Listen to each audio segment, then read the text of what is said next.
one time that you and I hit Yeah. live at the same time, and the show was what, 37 seconds long? Yeah, That's a record. Yeah, It's not live and necessarily canceled at the same time. not necessarily a record that we set out to achieve, but Shortest we're good at stream. that. Shortest stream. Yeah. If you made it, you were one of the elite.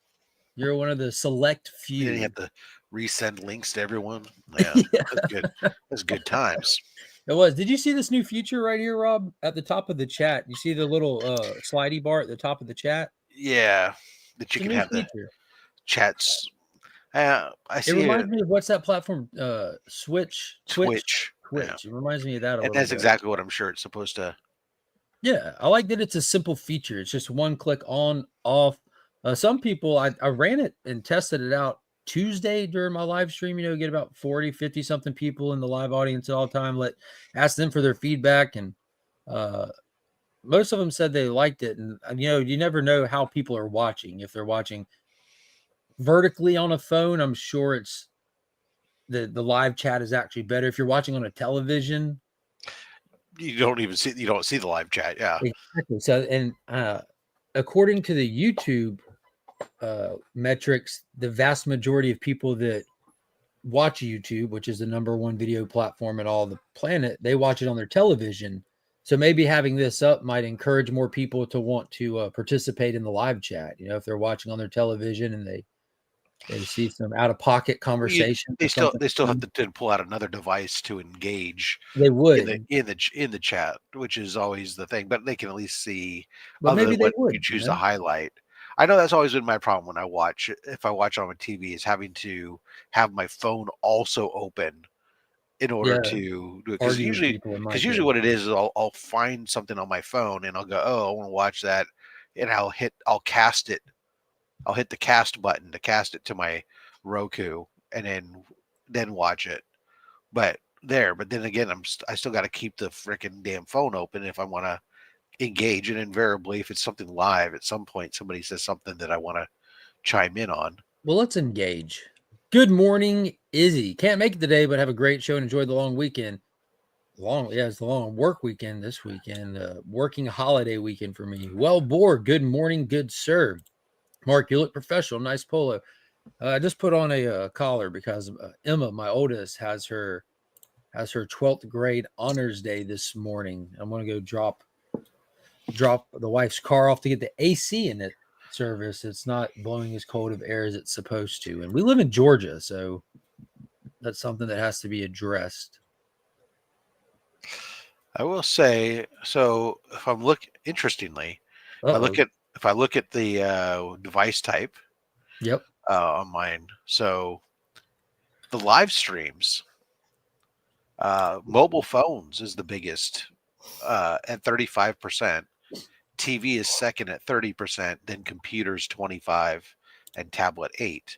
So 70% is not on TV. Videos 45% is on TV. But still, that's pretty high. 55% is not. And then, what are the other options other than mobile? I guess tablet. It's mobile, tablet, and computer. Yeah. So tablet tends to run less than everything else. By far. It's like the highest I get. Like the least convenient. Yeah, the highest. Somebody's around at home, but they're moving around, but they want something bigger than their phone type thing. Tablet, the highest I get is on the live stream. It's 8.8%. Otherwise, it's less than 7%. But it is interesting. The difference on the live stream for the mobile device is #1 at 35%, whereas on regular videos, mobiles drops to second place behind TV. TV jumps from 30 to 45% of the viewership when it comes from either a pre-recorded versus a live stream. I bet those are the people that, like, for example, like how you can cast to a television, or you can just grab your remote and click on the built-in app to your TV. I bet that's a lot of the people that are modern day channel surfing, Well, like I think what it shows, at least for me, I would think, is people that are just, who watching on, even at home, just watch on TV. If you're watching on the Roku or whatever the apps are or whatever, okay, you're watching videos, and that's where to go with the lives, because it's right then and there. that you're getting those. That's the ones you're going, oh, I'm going to be moving around, or I'm going out in the yard or out in the garage. I want to pay attention to what's going on. Only slabs, because that's 99.9% of my live is only slabs, and so they'll watch on their mobile device then, because it's pay attention to what they're doing. But interesting. Izzy, I noticed you said, Mark, you look so professional, nice polo, but you didn't say anything about my 90s collar shirt I'm wearing. That's true. That was very rude of you. I mean, way to just ignore me, Izzy. That's mean of him. YouTube is TV now. Say goodbye to dude. We said goodbye to channel surfing a decade ago when the cord cutting movement happened, right? Oh, and I was gonna tell you, Mark, I saw Tom Cruise giving a little interview. I did too. Did you? And he came off really fucking great.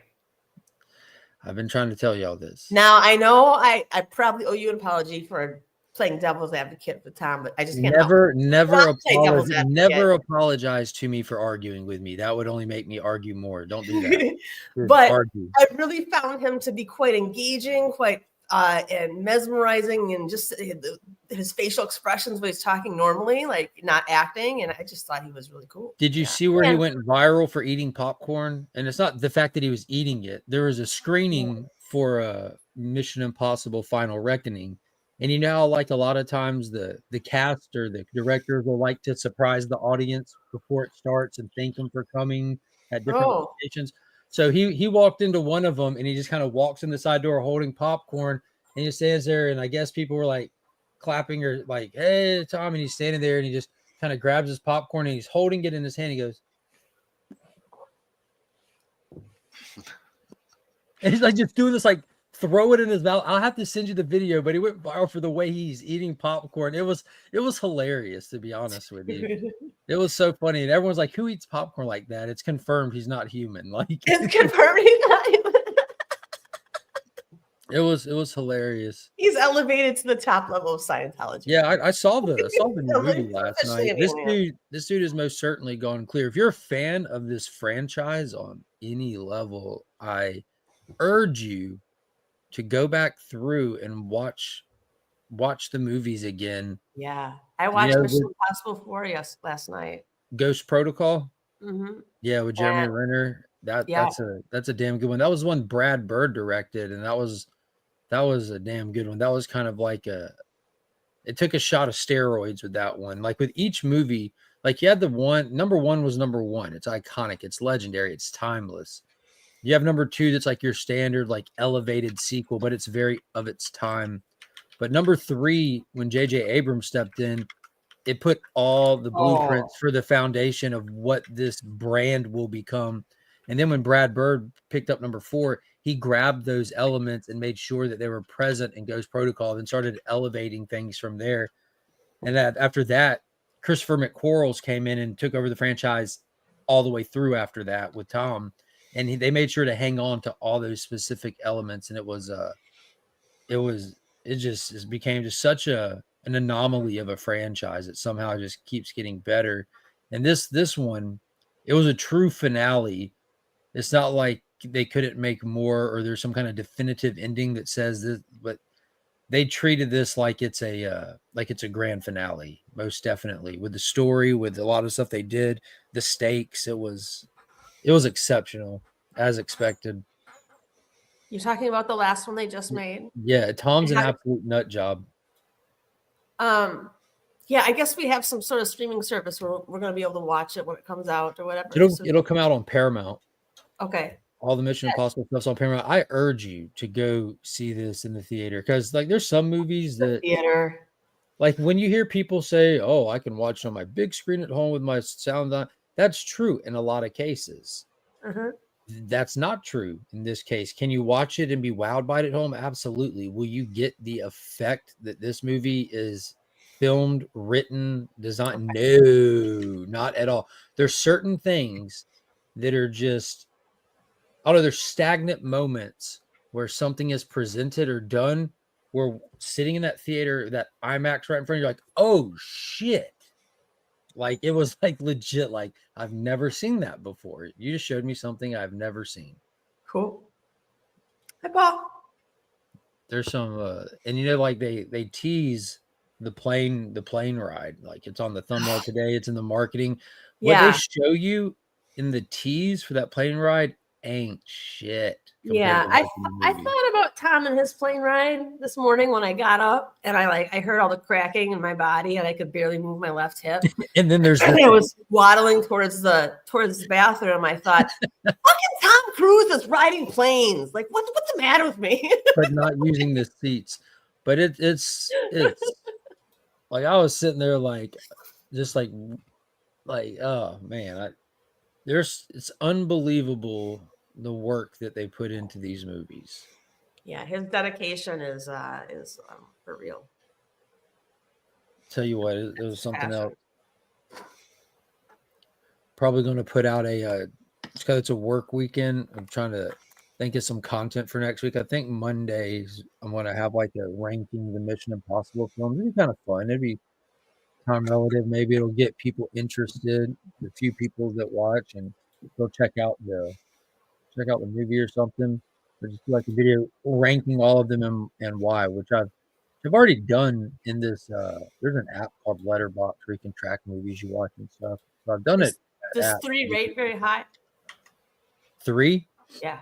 For me, 3 is like I would put it ahead of number 1 and 2, to be honest. And that's I mean, it's a interesting franchise to rank because all of them are exceptional movies. And number 2 is just kind of plagued by 1990s tropisms, but it's legendary action director John Woo. So you're like, you're taking points off for it being a John Woo awesome action flick. It just doesn't have the same brand feeling as the rest of the franchise per se. Yeah. So it's interesting when you have to rank. They upped up the sexiness of the whole movie just by the sexy car, the sexy dresses, the Philip Seymour Hoffman, his sophisticated acting, the locations, everything. Yeah.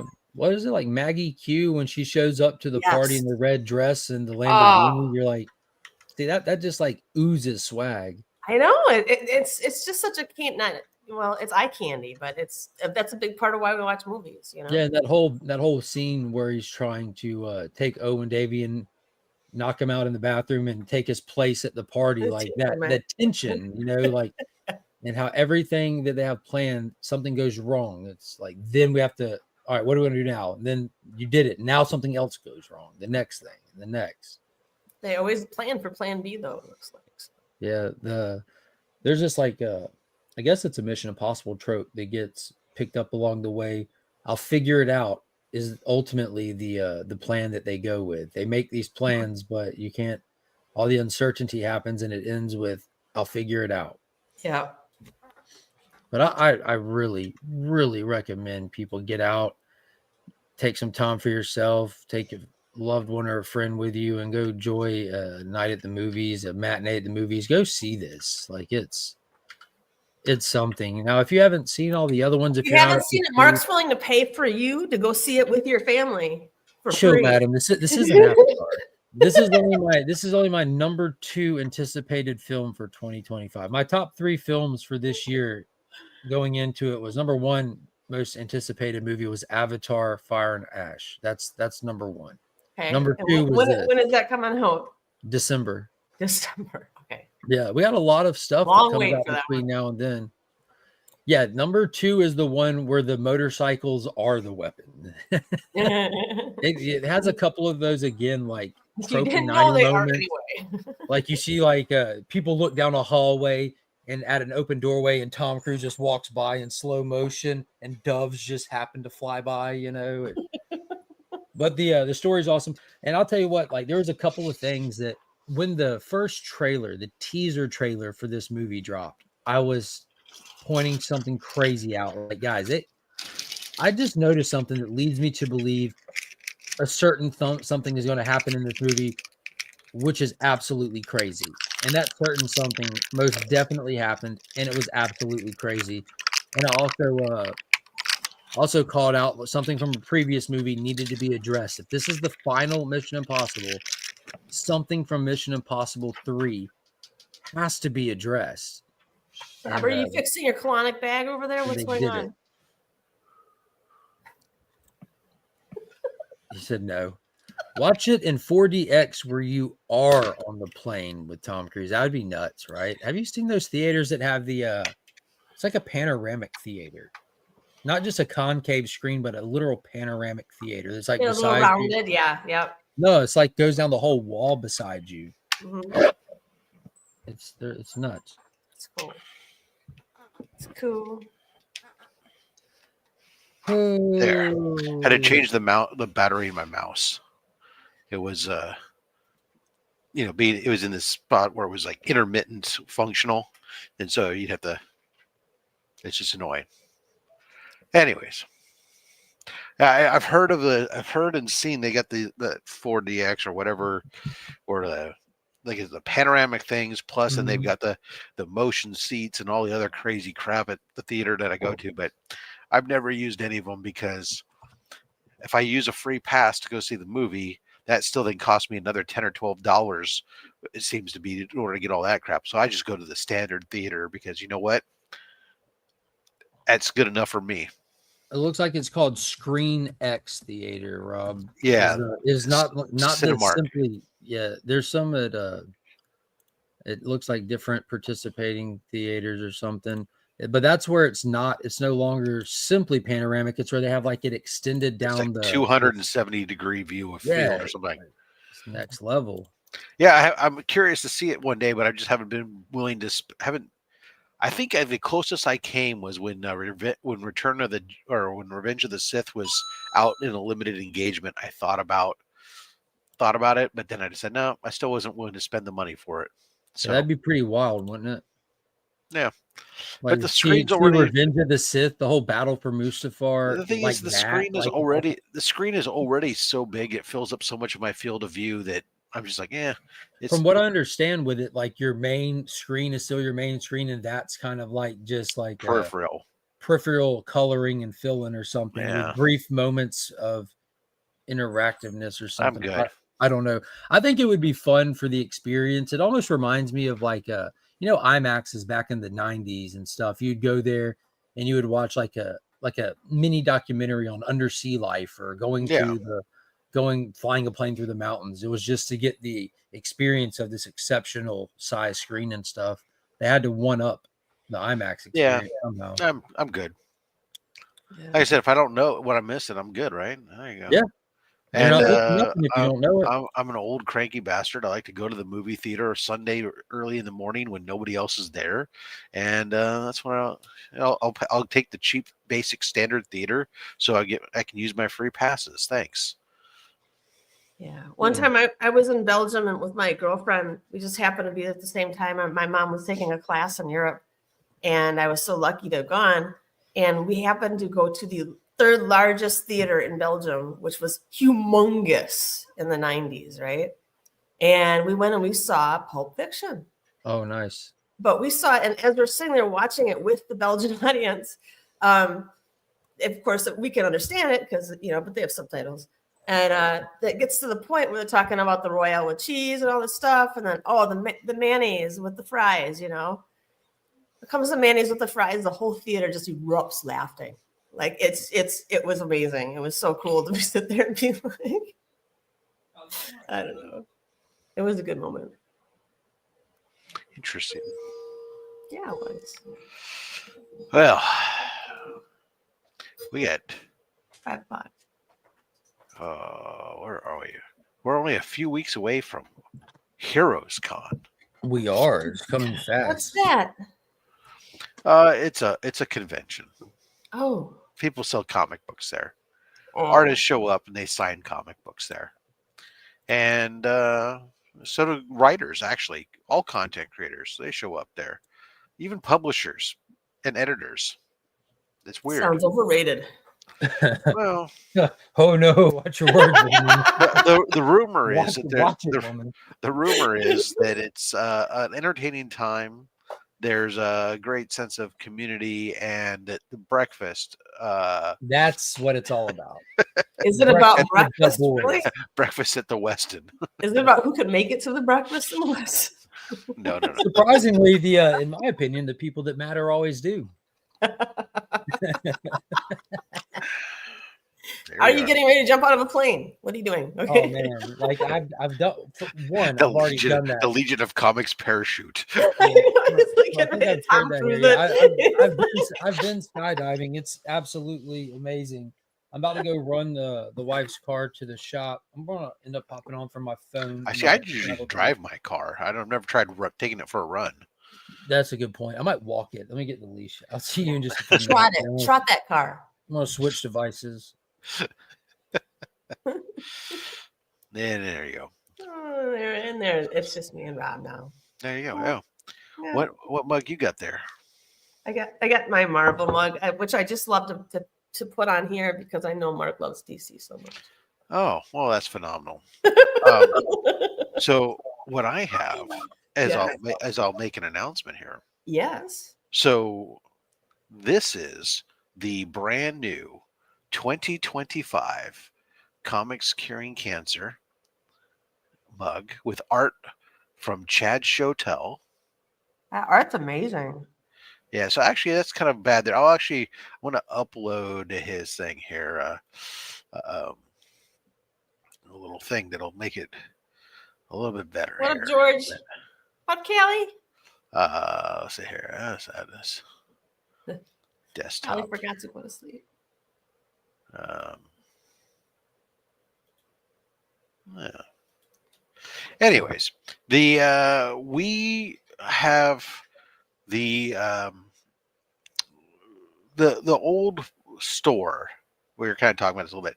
With the Comics Curing Cancer merch had been on a Shopify store, and Shopify for the past year has been extremely slow to print and just.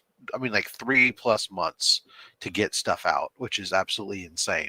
That's a long time. And so we were testing a new company that does the print on demand stuff that allows us to not have to have inventory that says to send orders to production within 24 hours. And Mark and I each did test orders from them and received our goods within a week. Wow. And the profit margins are better, so that means more money goes to Comics Curing Cancer, and for the most part, we can sell the items for less to you guys. And it's better when you have the little sweat children making the little fabrics with their tiny hands. You know, to be able to sell the items for less to you, plus still make more money for the charity, is a good thing. But so it's always about that, release. And so I'm actually wearing the new shirt, which also features this is.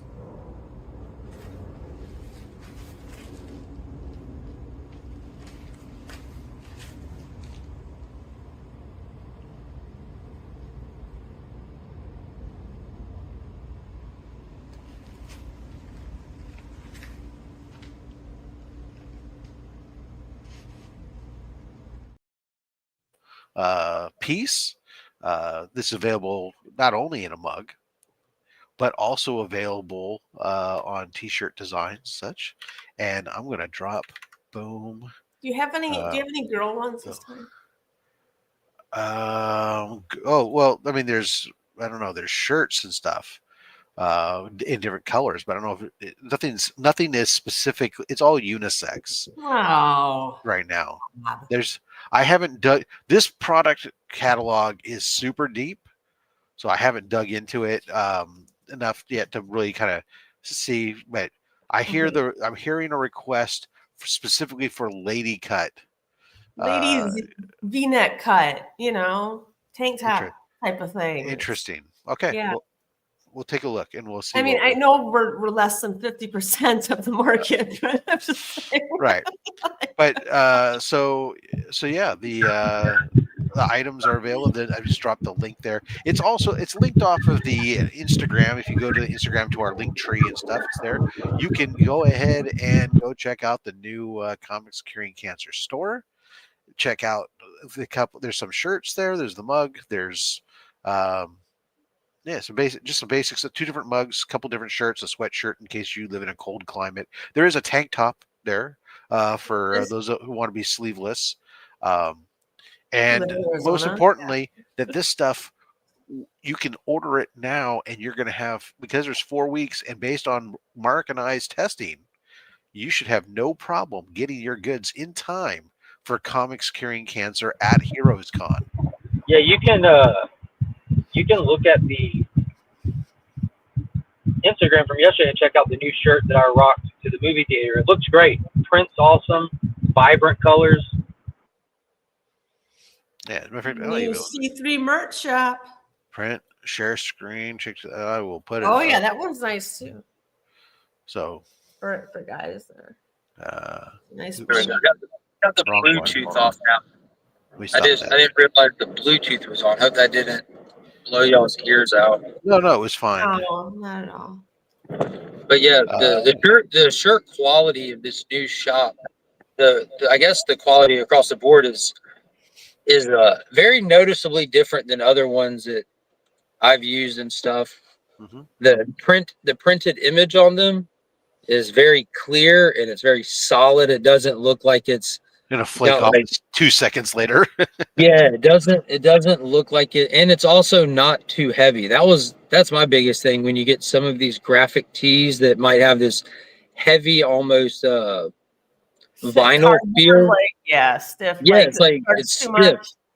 Yeah, like I have a big Superman S from the new Superman movie S, and when I sit down, that S does not bend with my shirt. It's just hits me in the chin. Like that's not okay. So you're saying if we go to this white one, there's gonna be other colors. Yeah. There's different. The tank top is right now. I think I think the tank top is a basic one. I think it's only white, but racism. The other ones all have multicolor. Like I said, I'm still gonna play with the tank top for you. Yeah, the tank top right now is only white, and it's actually just very limited in sizes. I gotta look at different designs on that. Yeah. And also, if y'all check a shirt and it doesn't have your size, check back on it later, because a lot of the sizes on these kind of shops will vary based off of their inventory, and you'll see sizes pop up available from time to time that weren't before. Yeah, most of the shirts and stuff are available up to 5XL. Sometimes certain colors might have a particular size might be out of stock temporarily, but I mean, look at we're able to get the basic, like this one, like the Kelly Green is sold out in 5X and 4X right now, and extra small. Kelly Green's a nice color. Yeah, but the basic, just with the logo on the front, we can get that for less than $17 to you, and we actually make more than we did off the old shirts that we're charging you $24 for on the old site. Great. So, and don't ask if child labor laws are being broken getting cheap merchandise like this, because the answer is yes. The answer is yes. Golly, keep your questions to yourself. What do you think? All avenues possible here, okay? What do you think Finn and Monkey do during their school break? So I said so. I don't care if your little fingers are bleeding. I had a question really quick about the mug. Yes. I like this mug personally. This is Yep. How many now? I'm a big mug. It's a 15 ounce. 15 ounces. That's the bigger mug, the taller mug. That's what I want to know, because the 8-ounce cups are useless. So there's no So mugs aren't 8 ounces. Mugs come like in 10, 12, and 15. Okay. And these are the big 15 ounce ones. Okay, that's good to know. Actually, I might activate the 10 ounce, because these are really the 15 ounce is really, really big, but that's what you want. You would be it'll activate it. It'll be you have a choice. The difference though is it cuts the art differently, which is why I was trying to feature the art more, and that requires the bigger size. Yeah, well, I think the bigger size is better anyways. The smaller ones are good for collectible purposes, but for usefulness, you gotta at least get the 15. Well, the 15s are great, but I mean, I also like the 10 and 12s. They is a normal size mug that I use. They stack too high in my cupboard versus the 15 ounce. I can't stack too high in the shelf on the cupboard, so I get less mugs in my space. Got you. But they're bigger mugs, so yeah, I guess that just ruins the collecting. I don't know how it's not a collecting. It's a storage in between usage. But the reality of the situation is I only use about 3 or 4 of them, and the rest of them I never get to because I have to be cognizant about cycling the mugs around so that way I don't wear out the art on a particular mug too quickly running it through the dishwasher. I could hand wash them, but that requires more effort. If you go back and even watch like my oldest videos or oldest live streams, you'll see the coffee mug I'm using is the same one that I use today. I'm just one of those like I'm a one mug kind of guy. Yeah. Oops. It's like I'm sure your wife likes to hear that. That's very reassuring. Yeah. It's the only mug for me. I posted the wrong link to the shop. That's what I did. Classic Rob. Well, I posted the link to the admins, which people wouldn't be able to get to. Now that's the correct link. You should have been more cognizant. Comics curing cancer.printify.me. Anyway, so now it's there. So I don't know. Maybe Mark will be able to, when he stopped at a light, be able to pin that comment. Who knows? You should be able to. Oh, I can't. I have to go on YouTube to do that, don't I? Yeah. So maybe not. Yeah. I mean, when I get to the shop up here. Oh yeah, no worries. Yeah, because I can't do it from the even as an admin, I can't pin a comment. So I got a bug. There you go! Yay! Yay! So now, Mark, I will have to rub this in your face every day. We'll have to be able to get a shirt or something that Madam will appreciate, so she can have it for wearing it at C3 or at Heroes Con. Yeah, we expect everyone who buys a mug to bring it to Heroes Con and walk around with it to help with advertisement. Please. Otherwise, get a shirt. Yeah. Oh yeah, that's an option. I'm going to be cosplaying during Heroes Con. So. Well, how about after hours? After hours, yeah. It would be fantastic. It would be so fantastic if like Saturday was designated C3 merch day and we had as many people as possible there wearing C3 shirts because what happens is eventually everyone gathered and you took a picture. People will see. Well, I don't care about that. The people that don't know about Comics Curing Cancer will see someone wearing a shirt and they won't think twice of it. But then they'll see a second person wearing a shirt and it might ping in the back of their head. But by the third person, they're like, why does everyone have these shirts on? What is this? Is this a large group? Is this a what? And they'll ask. They'll be like, yo, what's with these shirts? I see everyone wearing them.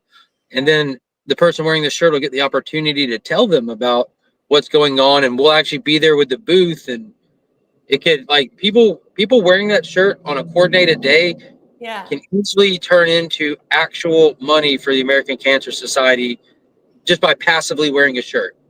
And you don't know if you'll be the person that ends up having that person ask you about it. You get to tell them and send them over and like get to firsthand be a part of the solution. That'd be awesome. Are you gonna have people walking around handing out stickers, Mark? No, because Rob doesn't allow it. There's some things that I have to like just concede, and stickers at Heroes Con is something that I had to concede, and I'm sticking to the guns. I still have magnets though, and I've tested the QR code on them. It takes them to our link tree. So as long as the link tree is updated, that QR code is still good. So we do magnets, and to kind of push back at Rob, I encourage everyone to stick the magnets on public objects. It's not I would imagine like some C3 stickers. You could be slapping those all around the con. That's what will happen, and that would be the problem. I agree with Rob. That is a problem. We don't want our stickers stuck up on the property, and then people turn around and come after us. So we bring magnets. So we'll have magnets. The other thing that we're going to have this year, which I hadn't even talked about or announced, but they are on order, and they're scheduled to be delivered by the end of this month. C3 suits. No, for the first 250 people, which is quite a few, we will have Comics Curing Cancer badge lanyards. Oh. And you'll be given a really cool badge when you get there. And they're the nice they're like these ones. They're 1 inch thick, and the soft with the and yes, child labor laws were broken to make those as well. But they're a beautiful purple called Absolutely Plum, and it has the Comics Curing Cancer logo on it. So we're not. I want to know if Absolutely Plum was created by a absolutely really incredibly talented person. We're trying to piggyback on the success of Absolute DC. Absolutely Plum. I don't know. It just happens to be the color that was the purple that I liked. I'm going to go in and be about dropping the car. I'll be back. All right. What we got here? So we're not doing the C3 cans of spray paint this year. No, unfortunately. Yeah. I'm gonna hop out. Here. I'm walking in. It's auto shop. All right. Rob, drop the link in the bottom of the chat again. I'll pin it while I hop off. You got it. Let me copy and paste this again, and I will paste this. Bam, bam. There's the Comics Curing Cancer shop link, so you can check out that merch and get that merch with plenty of time for Heroes Con. Nice Gildan. I think Gildan's the brand, right? Gildan, that's a brand. Yeah, that's the manufacturer of the product, the shirt itself, and it is available also for our friends overseas. It is available in EMEA. I'm going to leave you alone for a second. I'll be right back. Well, there you go. Bye. All of a sudden, there was just Rob, and Rob said unto you, hello. Anyways, so there you go. Comics Curing Cancer. Of course, big announcement coming up also on June 1st over on 6 p.m. Eastern time. Oh, you can bet that means that's going to be over on the DJ Links channel. You'll want to make sure you check that out. Mark your calendar, June 1st, for the big announcement and reveal over there on that. Yeah, Gildan's a good brand. Absolutely will, Boar. Yeah, that's what I was always really happy. The shirts are good quality. And the print, like Mark was saying, the printing's good. I even ordered one of the sweatshirts, even though it's not sweatshirt season right now. I just wanted to see the quality when I was doing before I did the announcement. I wanted to get the samples in hand so I could test and validate that the printing quality was good, that it was centered. Because that's the other problem I've had with Shopify. Not only are they slow, but I've had several times where the printing wasn't close to on center or where it was supposed to be, and I've had to send it back, and just a pain in the ass. Congratulations there, Scotty, made it to 2,400 subscribers. Ladies and gentlemen, out walking the dog, Brian LCS. Good morning. Who let the dog out? Well, Brian let the dog out for a walk. How you doing, guys? Happy Friday. My wife owns a t-shirt store, hats, and other swag. Oh, nice. Whoa. I used to have a friend who did that stuff, and one year we talked about like actually bringing shirts and stuff to the con, but it's just I don't want to. The idea of bringing, well, we could probably do well selling some of those things there at the con. Bringing in that inventory and having to deal with it and then ship it back, everything was just awful, and then having to guess what sizes you need and everything else. But that's the thing I really like about these print on demand shops. Even though the dye sublimation printing on the clothing that they use doesn't hold up as well as proper silk screen, but it's also you can't get silk screen. You can't get that many colors and be a reasonable price either. So, but that's awesome. The hats are the one thing I want to do, but everything on this site is embroidery, and I have to try to, which is a different ball of wax and limits your colors, your color palette. So I gotta play around with that still. Still figuring out other things that are good. I don't want to just load up the site with all kinds of just garbage for the sake of having garbage on the site, that doesn't sell. So try to keep it lean and effective. But I do hear the feedback, madam, on a ladies cut shirt. Got it. And in ladies colors, I assume. I don't know what I don't know what does that mean, but I still have a t-shirt of the Godfathers that I cherish because it fits so well. And it's just a tank top with your logo, the LCS stamp. And I love that. To answer your question, Scotty, all these shirts, they go up to 5XL. So they do have for old fat guys. And including what I've done, because as a larger individual, most of the shirt designs, in the case of the 2025 exclusive, it's a front pocket logo with the big logo on the back, so it doesn't draw attention to your belly. And in the case of the traditional shirt with the C3 logo, it is up higher, and so it rides above and doesn't necessarily warp around your belly. However, ladies, unfortunately, it does mean it warps around other parts of your body, but I can't help that. Rob, I sent you something on Instagram. Okay, I'll take a look. So yeah, definitely there. How you doing, Brian? It's frozen. Dog walking guy. He's walking about and having getting spotty. Yeah, at best. Spotty is a generous term. Let's see here. Right.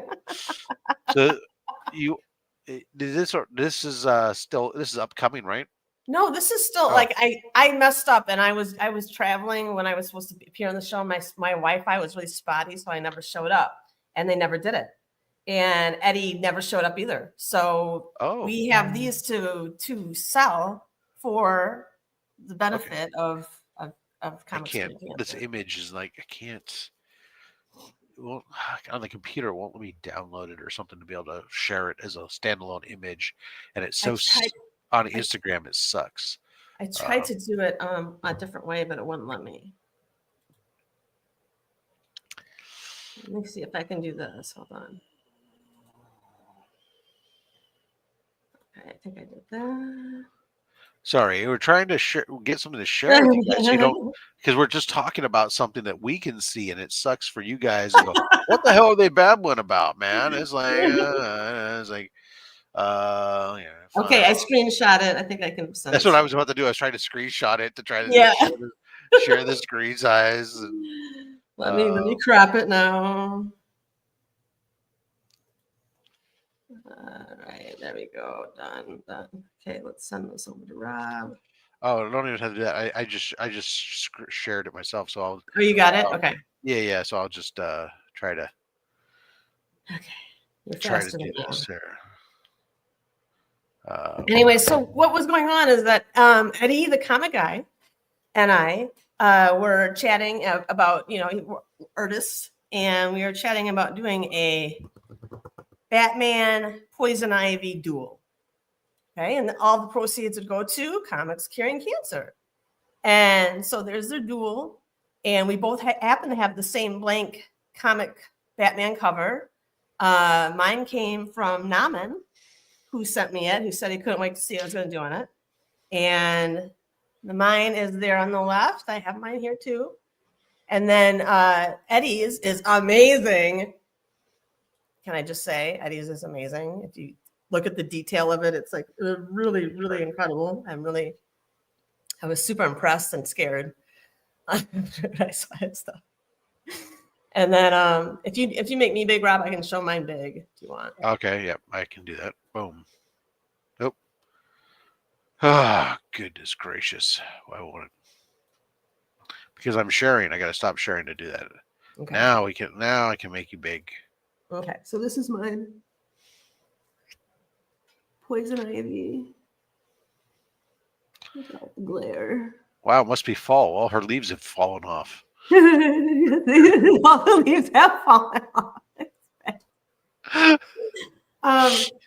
So anyway, we were going to auction them off, and what do you do to auction off? We just go to Comics Train Cancer and donate, and then screenshot that to us or whatever, so we know who won, right? And then we send them off. So where's this auction going to be? It's right now, Rob. Where's the platform? Right here. I'm confused. We were supposed to do it, and it didn't happen. We need to do this. Oh, okay. So we should. So, Can we auction this off this morning? We could. Screenshot Eddie's too, because Eddie's is amazing. Alternatively, yes, we could. No. Listen to what I'm going to say before you say. So, we do have our new site does allow us to actually host auctions. Oh. We could get good quality scans from you guys and post them and use these as our first test run on the site. We could then set for a period of time, and we could then promote it and have them go auction like that. So I think that's a great way to do it. If you okay, think so. Well, I had mentioned this to Mark, and this was his idea to do it whatever this finagled way is. But your way sounds amazing. I think we can get maximized where so we'll talk, so we can sit there and talk about that. Hey, this is coming soon. So what I just need to get is high res or get a scan of each cover. So if maybe you can coordinate reaching out to Eddie and seeing if he can scan or get a high quality. I have a high quality res of his. Let me see. Or a high quality image, whatever, and then get those to me, and I can coordinate with our web team to get that up. We can we'll test that feature and then make it available to everybody and promote it, and that'd be awesome. Okay, good. Yay. Super Pendificlus. All right. Awesome. That's great. So that's right. You guys did the challenge to do it, and then I love it. We're going to challenge. We're going to be there. We're going to do this. Show up to this event to auction these off, and then neither artist shows up. just like an artist. What? Oh, it's supposed to be somewhere. Well, whatever. You know what I love is interesting sometimes on this show is the other day, I slept in. I missed my alarm. When I tune in, all of a sudden there's like a full panel of people here. I wake up one time, Mark's gonna go run off. Nobody. They're all gone. Nobody's here. Just you and me.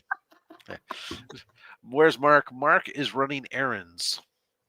He's dropping a car off at the shop. Yeah, he's dropping his car off at the shop, and then he's something about not enough people working, and so he's got to go work.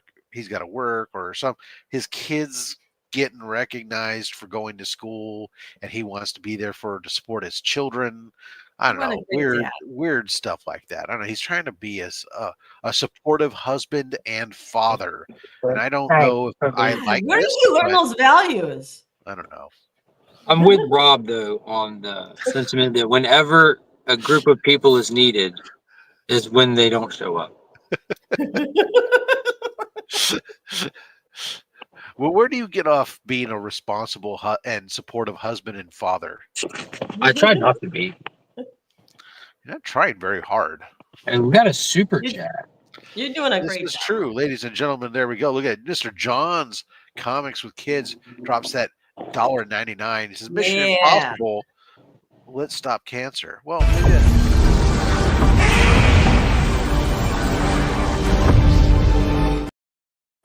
it could be Mission Impossible. One of those ways that you could make it possible, John, is if you look at the pinned comment, it takes you to the new comics curing cancer merch for such as the new 2025 comics curing cancer. I'll make myself. Oh, you know what? I mean, not to show the mug. Let me go back down to the other thing where we've got this wonderful art from Chad Shodel. Why is my mouse stopped? It won't move. There it goes. Here we go. Look at this.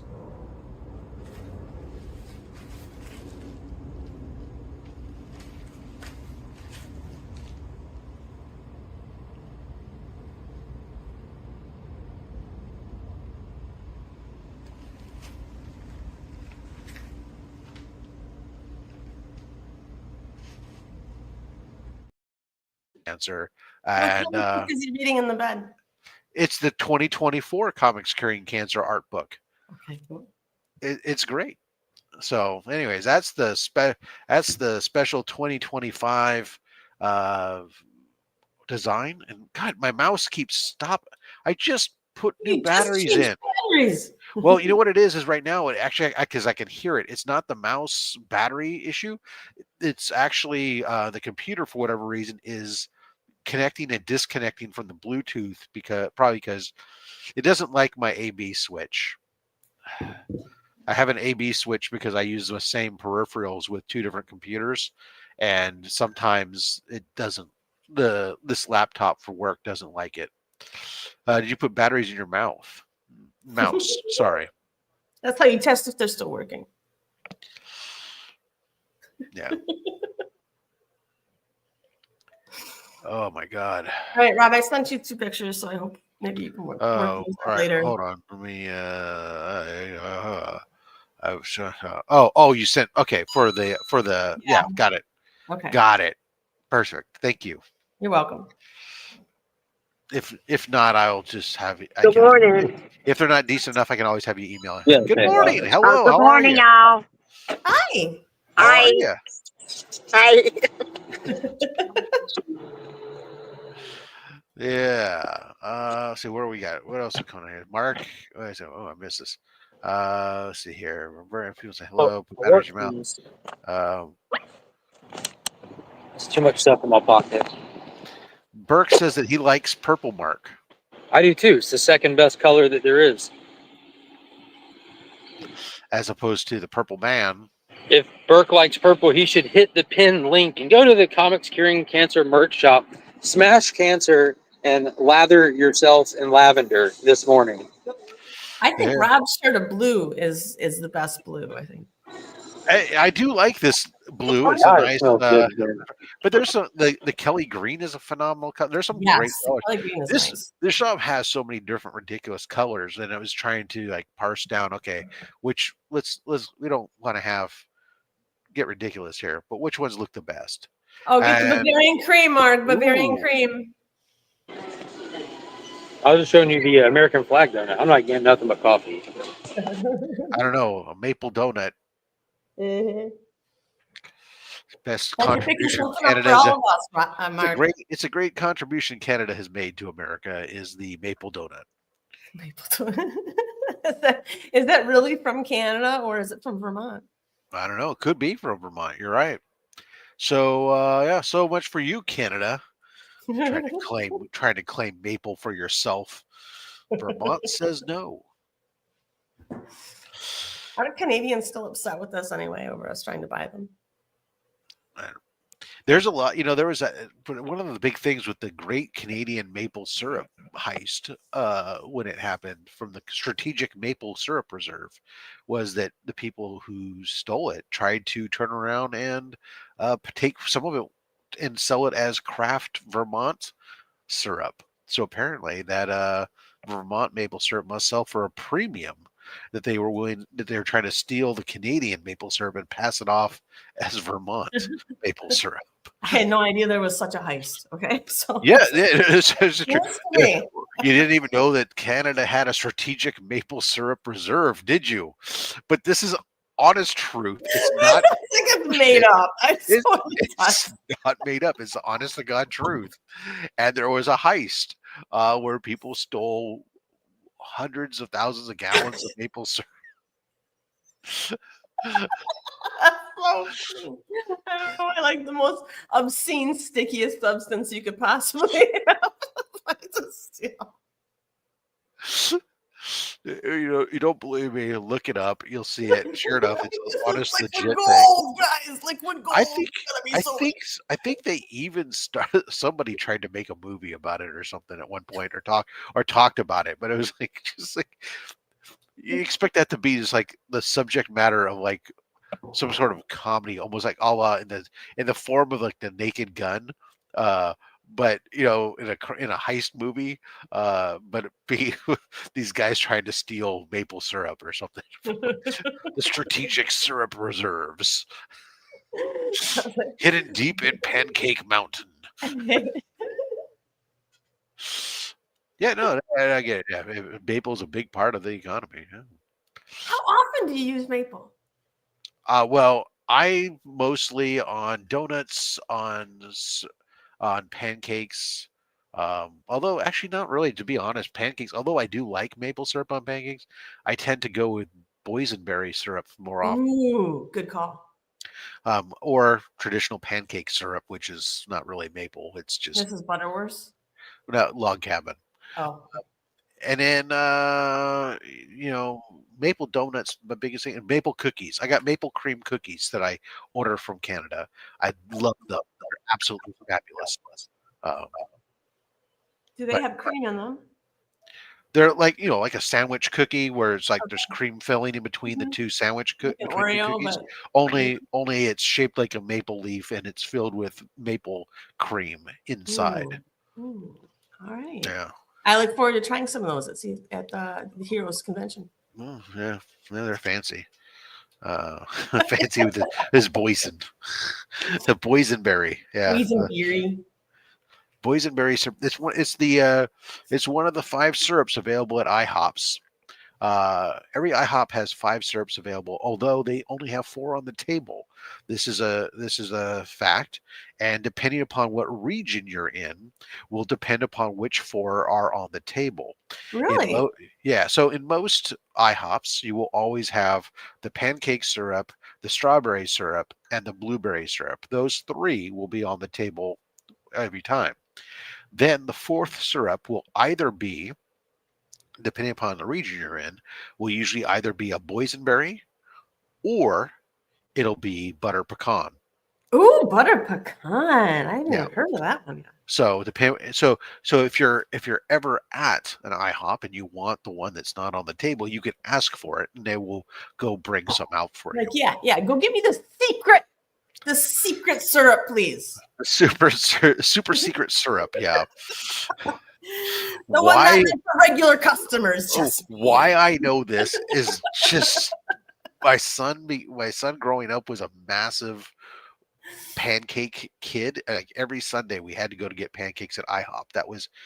I started that as a dad tradition when his it's like they learn what they see, Rob. Well, no. So what it was when my youngest was born, I wanted to make sure that my oldest had one-on-one time still with a parent, because now the newborn was there and the baby was getting all the attention. So every Saturday I would take him, just daddy and him, to go get breakfast, and we would go have, and he loved pancakes. That's amazing. And we ended up continuing that all the way up until he was about 16 or 17 years of age. And wherever we were at, that was a tradition. And so we learned. Then at 17, he dissed you. He's like, Dad, no. No. The other thing started. The IHOP that was around the corner from us closed down, and he was started getting ready to go off to college, other things like that. But wonderful tradition. But during that whole time, we learned a lot about IHOP, and and what was really great is we had the wait staff there.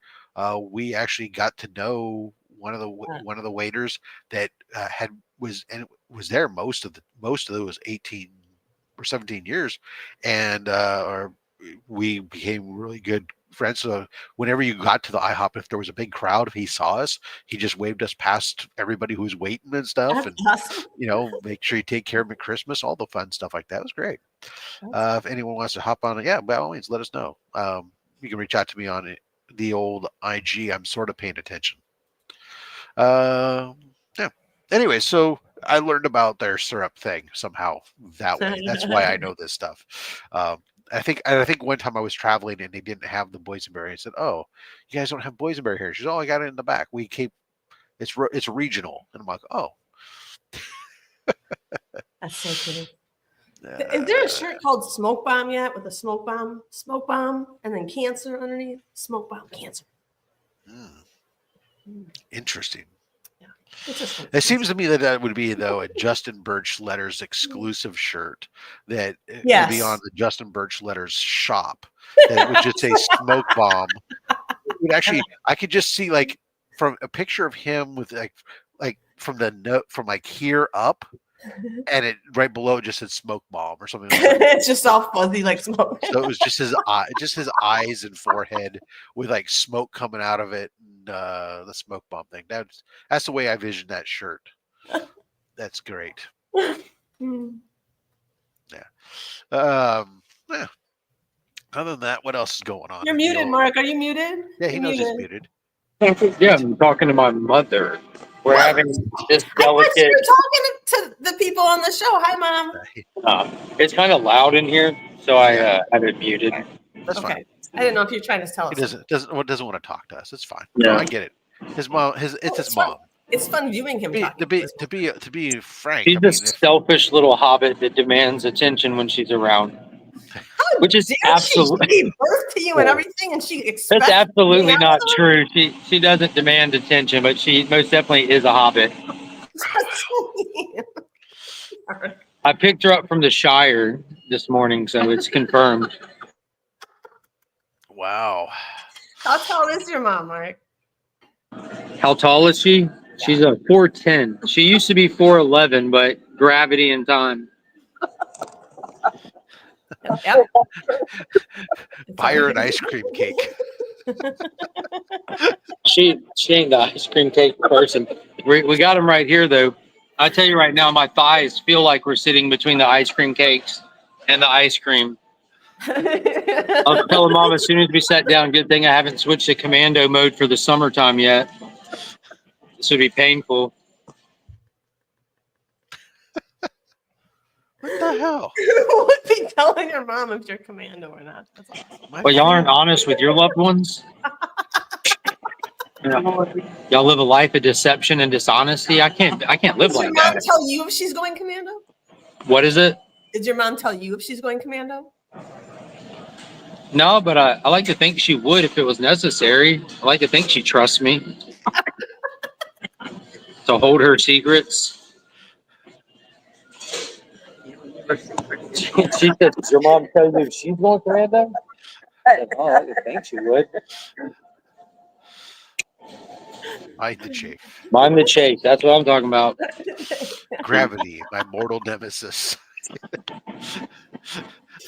Gravity is a problem because things fall to the ground thanks to it, and that's the ground. Story, Hansel. The ground is a far way away. So I will go see Mission Impossible on Sunday. Figured that was a good day that I could get that early morning session in to go see the movie before everybody's up and moving about and going.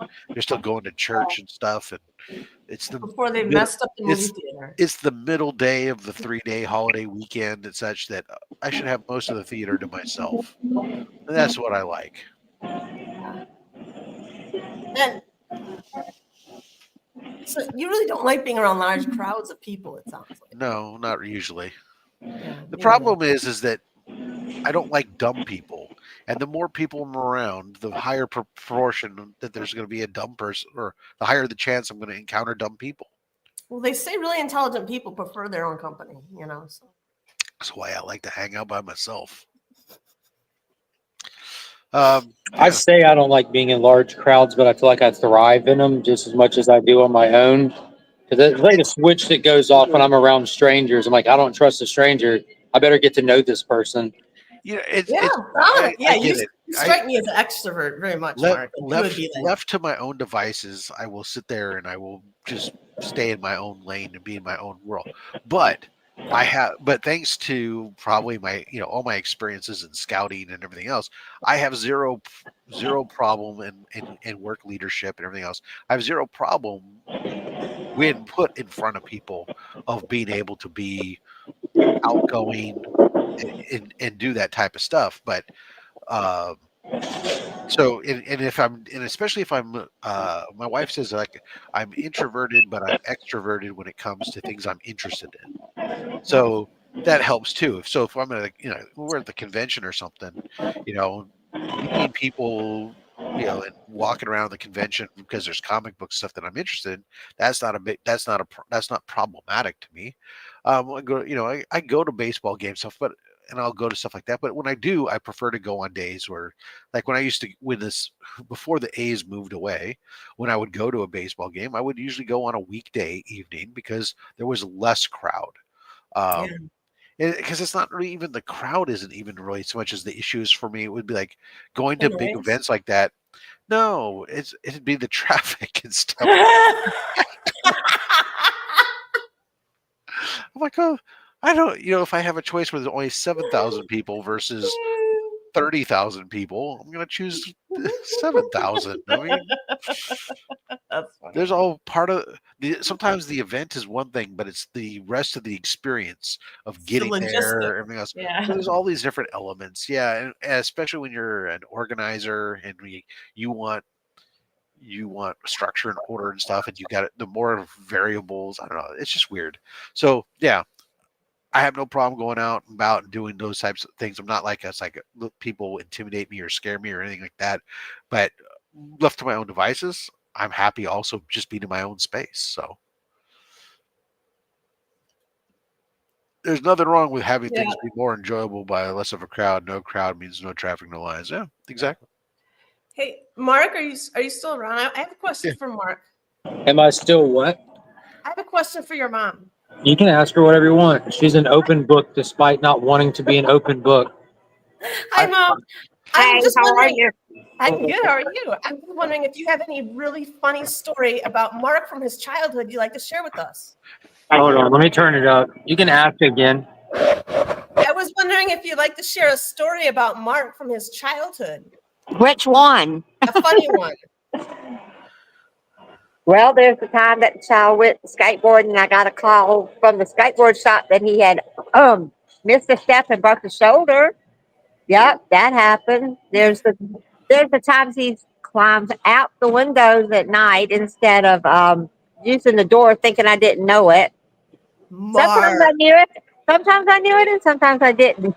It depended on what was going on at the time. And then there's the time that he and his best friend jumped naked off the thing into Clark Hill. Skinny dipping in the middle of the day. He never liked it. We did that just to mess with Mom. The funny part is a group of people were in the water, and there was like a 3-foot embankment that they swam around. So we just stripped, ran, and jumped, and we didn't just jump in the lake. We jumped over them. So they looked up. Oh God, no! There she goes.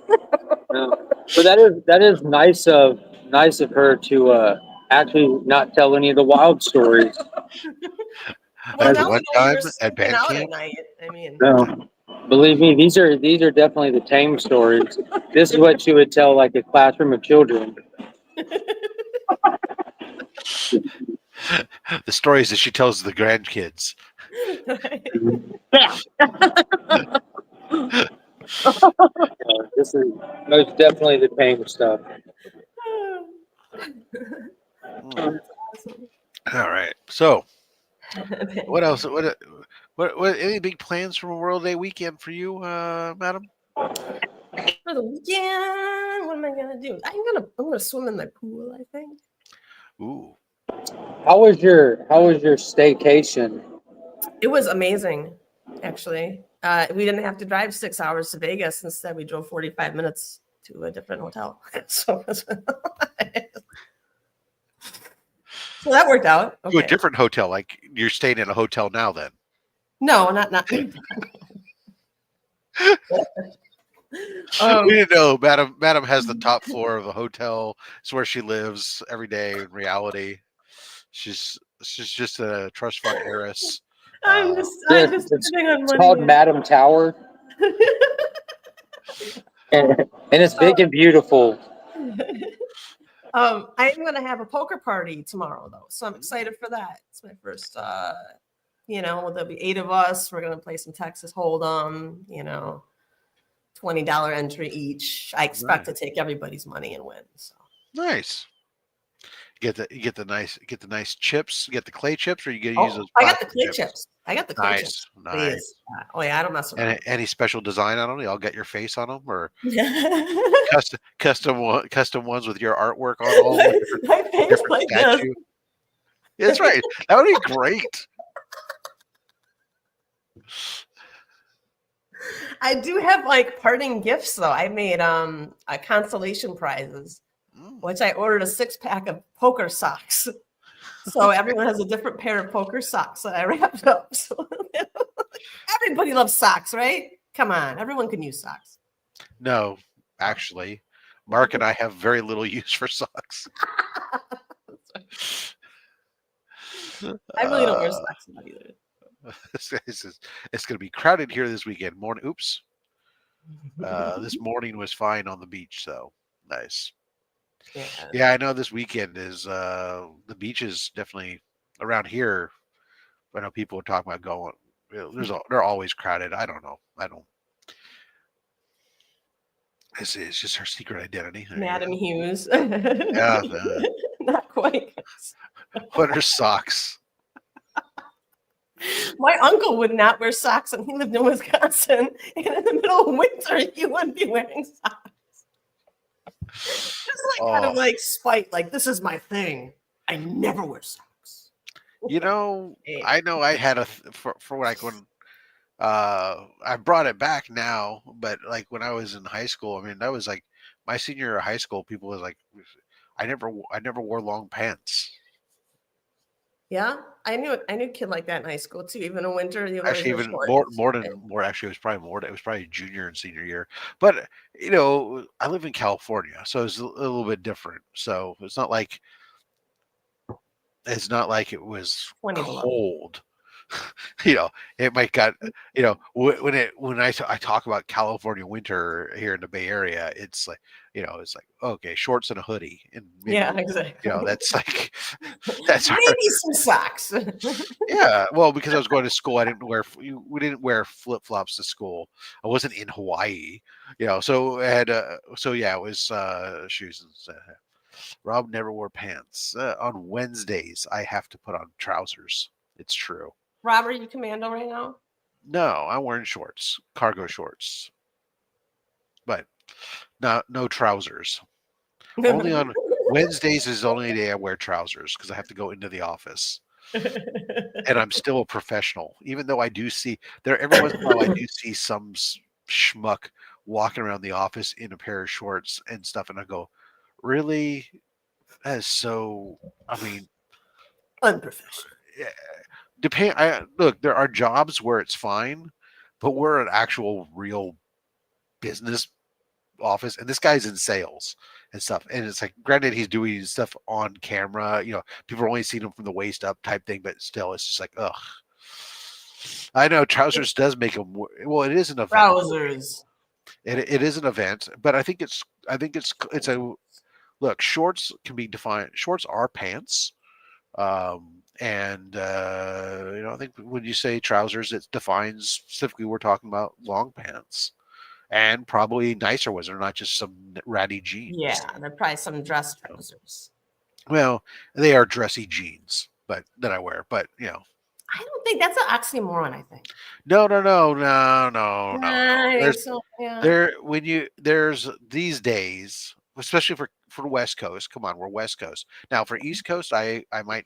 And we try not to hold that against you, Rob. I know, but we have a very different business structure, right? If I lived in the North, especially in the Northeast, they're very proper still. They would expect you to be wearing slacks and stuff on a regular, consistent basis in the office type things. And maybe you can get away with jeans and a polo shirt on Friday. Whereas for us, It's like if we dressed formal for work, it's jeans with a blazer and a collared shirt, no tie necessarily.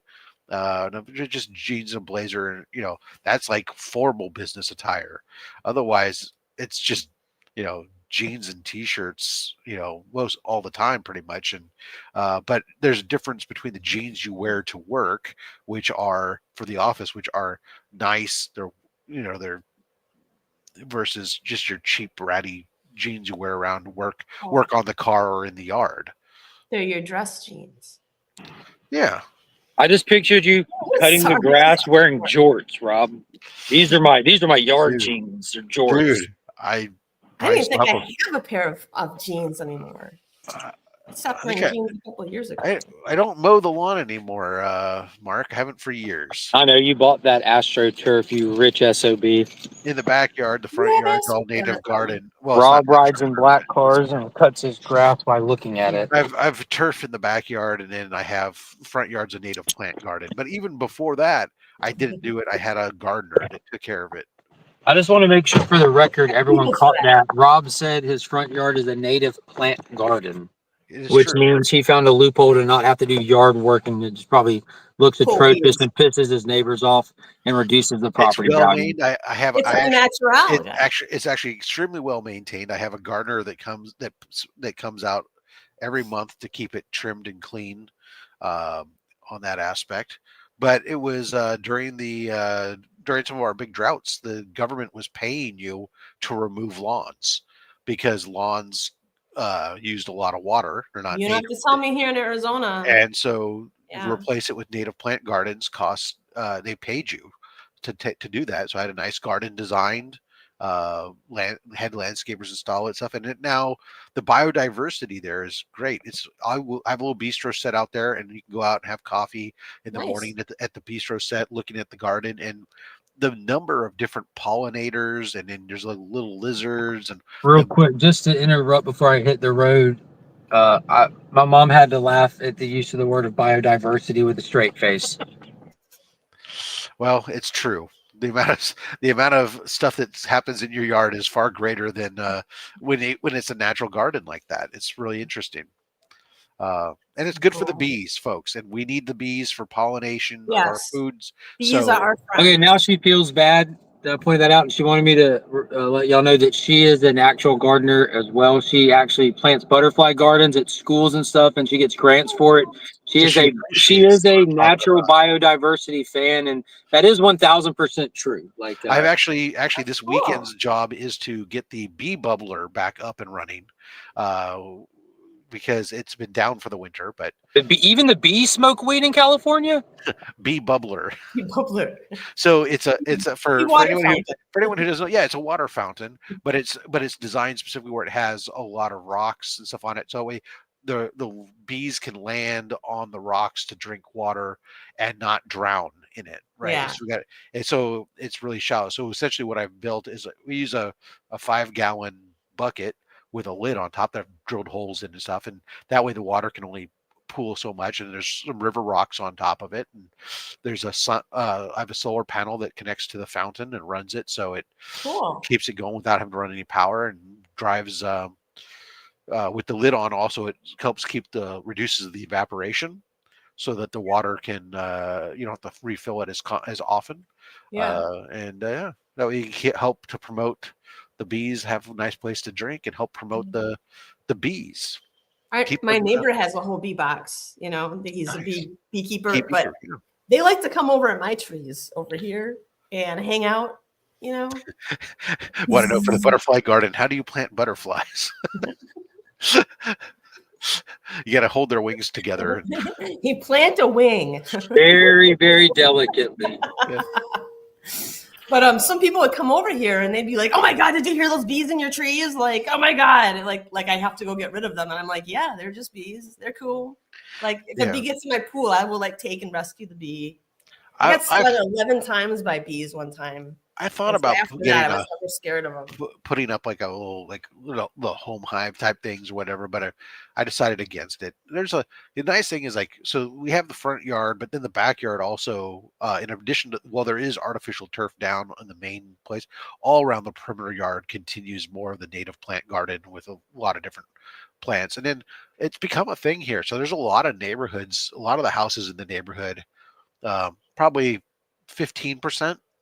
Have native plant gardens now in their yards, which is really kind of cool because you have that diversity of flowers and stuff, which is good for the bees. And so you hope that you can feel like you're doing your part. Yes. Anyways, I know just that sentiment makes Mark chuckle. You freaking lefty. You were about to say biodiversity again, and that was. I was laughing at you pausing on saying biodiversity again because that means that you thought about it.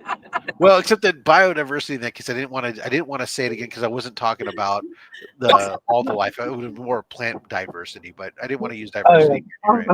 Foliage diversity. I didn't want you wanting to shut me down for DEI or something. The flora and fauna diversity is astounding.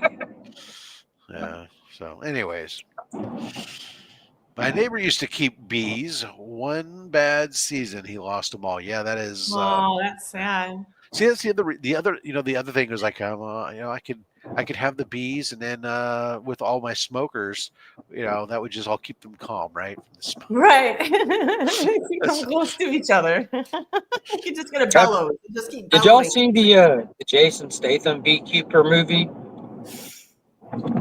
I haven't seen that yet, but I heard it's really good. It was surprisingly good. I mean, it's like comparable to a John Wick movie, Okay. Like if you enjoy like the John Wick stuff, of kind of a fantastical, flimsy plot, but really fun action, and the main guy is just kind of too cool for school kind of deal. But it was fun. I'm looking for that ballerina John Wick movie. Yeah, I saw the trailer for that before Mission Impossible last night, and it was the trailer looks really, really tough. I like that John Wick's in it. And I didn't realize it until recently here. Ana de Armas, the actress playing ballerina, that's Tom Cruise's real life girlfriend. And if you follow, isn't that what happens? He always puts his girlfriends or wives in his movie with him. We were watching the trailer, and I mentioned that to Kyle, and she goes, "Oh wow, he really does have a type since Katie Holmes, doesn't he?" I'm like, "Yeah, as long as they're the same age."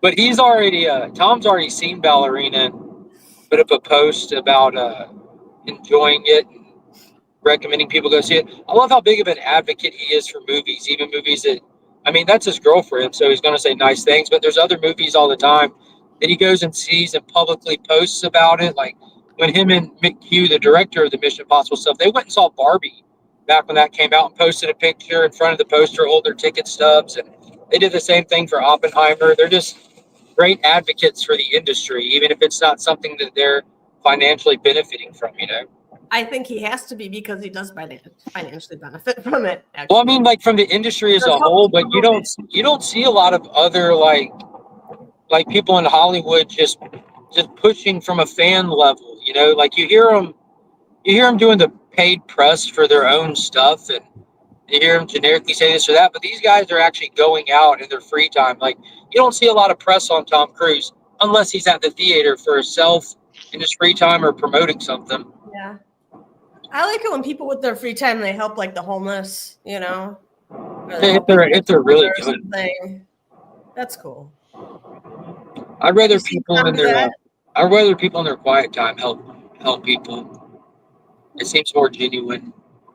Well, I know, but if he could really spread a lot of awareness and yeah, that's true. Affect a lot of people to do that if they knew he was, a big advocate of that. And a lot of well-off people always have like some kind of charity pet project and stuff, and it helps on numerous levels. It helps the people they're helping. It helps draw awareness, but it also, like, it's a help me help you thing. They're able to do it because it's financially beneficial to a degree for wealthy people to do stuff like that for tax purposes and stuff like that. Yeah, so it's great that there's tax incentives because those are the people that are financially able to do it. So people are aware of the People homeless. are aware of the homeless. Very true, Drew. Very true. But that's kind of a double-edged sword. You know, like there's the whole FOMO effect, and there's like unity and grouping and stuff like that. People are aware of cancer, but we sure are able to get together as a community and try to do something about it, and actually successfully do something about it. You know. Well, it really affects it. Most people are affected by cancer too. You know, and people personal do to by a lot just of people. clicking that pinned link there, they can go to the Comics Curing Cancer news shop and get that Comics Curing Cancer merch in time for Heroes Con, including our first new item in a while, the 2025.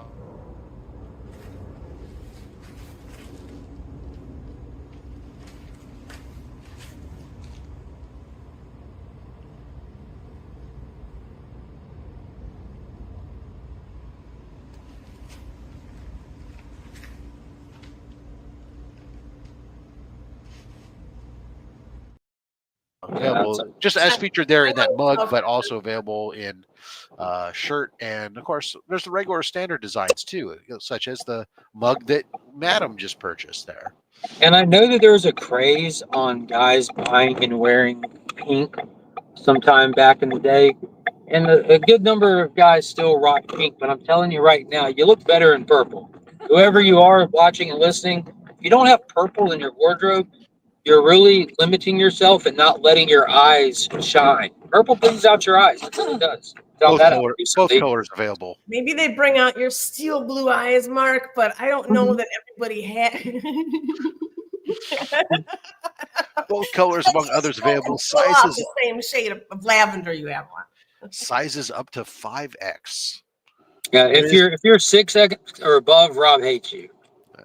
There's limited on available. Now there is some dynamic pricing when you get into the larger sizes, but they're available. Dynamic pricing. Yeah, because what's going to happen is these kids' fingers are going to actively stop working after that much sewing. So we're going to have to get a couple extra dollars to get more kids to sew these shirts. Our cost of goods, the COGS for industry insiders, is higher on those, and then we maintain a consistent profit margin. If you're a 6X or above and you want to order a shirt and you don't have an option, reach out to us, order 2 shirts, and we will gift you a stapler, and we'll get it. The shirts will head your way, and then we'll get a stapler coming your way, fully preloaded with staples, and we can get a shirt on you. We'll make it happen. Just get him some duct tape. That's easier. We can maybe have it done as a horse blanket, and then you can. Oh, there you go. There you go. We'll drape it over you, and your custom 6X or above will come with a number. Cut a slit for your head, and then stick your arms out, and then we'll staple it around you. Rob, we got ponchos on the shop yet? We need ponchos. Ponchos. Because everybody loves ponchos. It ain't about love; it's about necessity. There's a big sale. All the Joann's fabrics are going out of sale, and so I went with my boyfriend to a Joann's fabric. Right? Is the one here? Oh yeah, well. Yeah, you can have. We don't have it. We have moo-moos. Yeah, moo-moos. Anyway, I bought this big thing of fabric that was gorgeous, and I was like, "This fabric is so beautiful for curtains, but I don't really want to sew them." So I cut it out, and then I just took safety pins and I rolled it over. I safety pinned it on the underside, threw it up there. It looks great. Well, we can rent out our working staff whenever you need something sewn. These staff members are little, so they travel light. We can get them shipped to you. Are they like little hobbits? We've got our own little band of Oompa Loompas. We do. The Oompa Loompas. There you go. What else? Scott says, I wear it for the sick and lonely, for the reckless ones whose bad trip left them cold, wearing the black in the morning for the lives that could have been each week. We lose 100 fighting men. persuasive.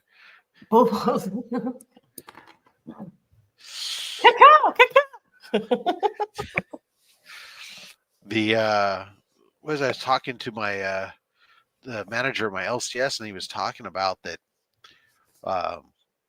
One of the biggest fears now is, I guess, he was talking about Marvel's no longer going to be available through Diamond. Yeah, as of yesterday, Paul at ABX forwards me the email blast and stuff, but Diamond, they're going through their reacquisition with the new owners and stuff, and they got notified yesterday by Penguin Random House that Penguin Random House thanks them for their previous partnership, but will not be moving forward using them.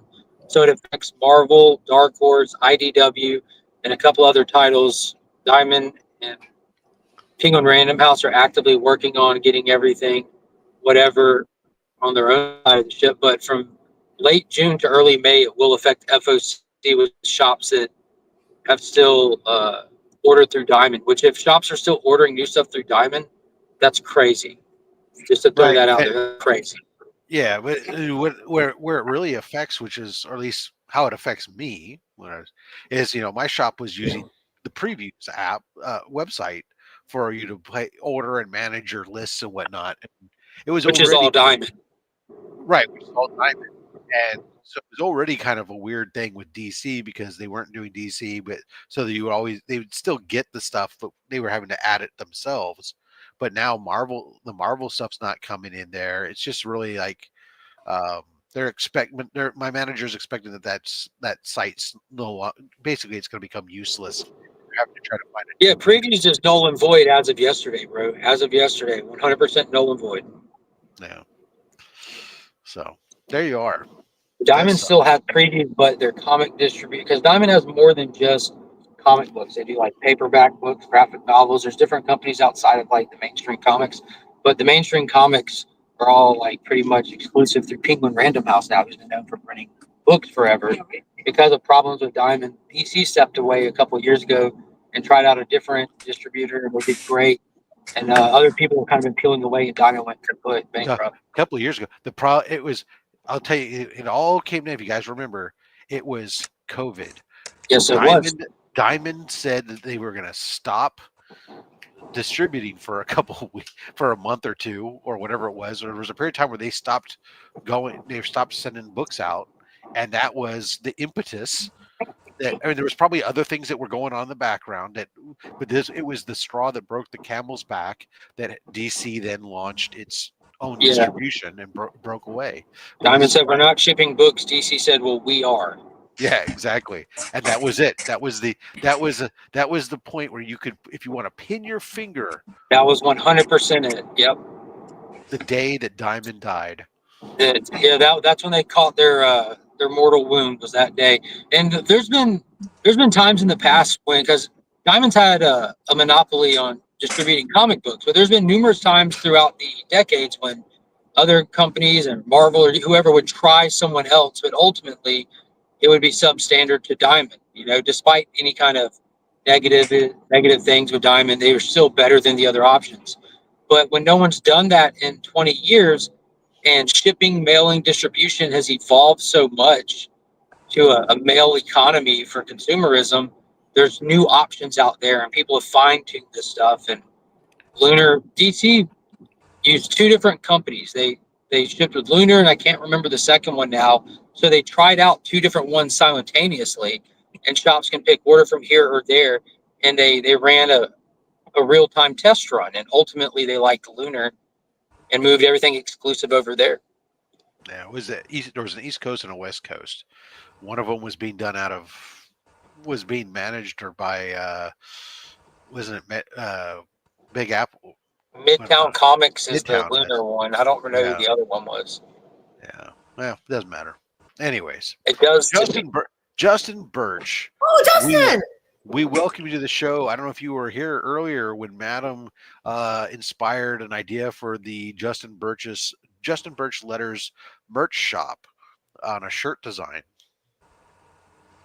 Did you hear about the new I was not here. However, you're intrigued? No, that seems like a lot of work that I don't want to do. That's no, fair. this is a good one. You're gonna love this. But you might chuckle nonetheless. So she had mentioned that we needed a smoke bomb shirt, and I suggested that the smoke bomb shirt to me, first of all, couldn't be a comic screen cancer, it had to be a Justin Birch, but it should be like smoke bomb written out with the smoke coming out. But then right above it should just be your nose and eyes and top of your head right above the smoke bomb text. In the form of a cloud, like it's cloud shaped. Yes, just the glasses basically coming out, and and obviously, a animated cartoon version of you, not a photorealistic version, because no one wants to see that. God forbid. That would be better if it was a photorealistic of just like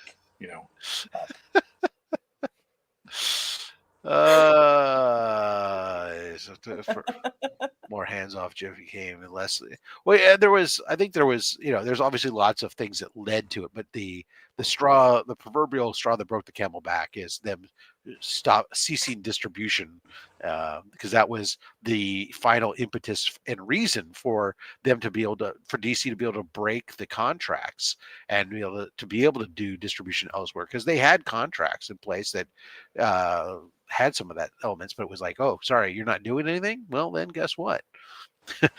You're in breach. Justin, how are you doing today? Did you check out the new Comics Curing Cancer merch shop link pinned at the top? Oh, I'll have to do that. Because the old site, still active, don't get me wrong, FastX merch shop's still there.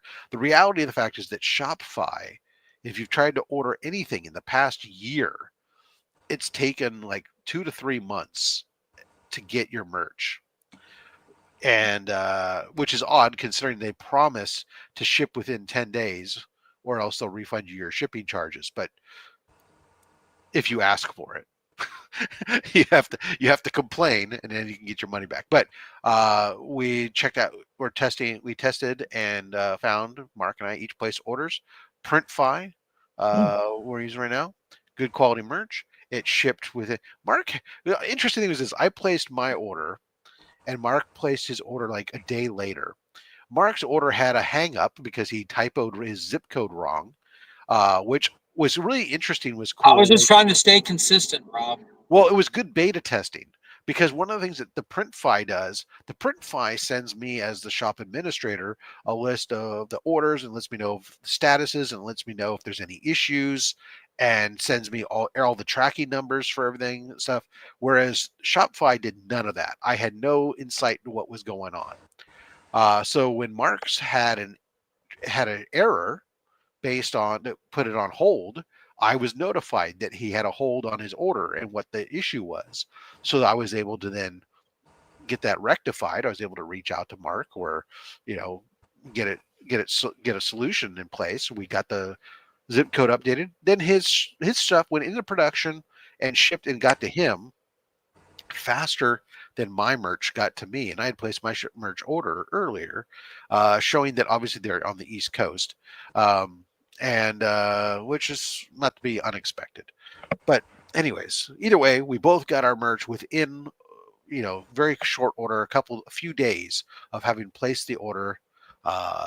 Quality's good, everything else. So we went live with this, and people can get their merch in time for Heroes Con, so you can rock the new merch for Heroes Con.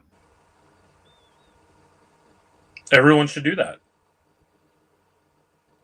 Yeah, we would like Saturday to be C3 shirt day, so that the people there notice. I would like Friday, Saturday, and Sunday to be C3 shirt day. Yeah, but if we only 3 shirts and wear them all 3 days, or that would be great.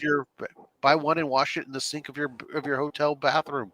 Now that would be great if you want to wear it all 3 days. But if you're going to wear it only one day, we need to coordinate a day so that we can actually try to do this targeted attention thing. I think Saturday's a good day.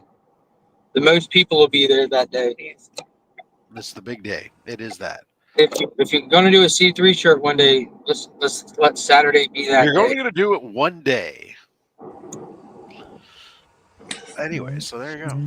What if you don't plan on, or I'm sorry, what if you plan on doing it 0 days? You can still buy merch on Cancer's team. Yeah, you're on the side of Cancer. You're not on the side of Cancer if you buy You're on the merch side and wear it. It's only if you're not. He's talking about, like, I assume, Justin, you're talking about not going to Heroes Con. You'll be there. Yes, that's what I mean. JB just wants to wear his own outfits. It's true, I do. From the Justin Birch Letters merch shop. Yeah, again, this is if you're planning on rocking a C3 shirt. Let's see him on Saturday.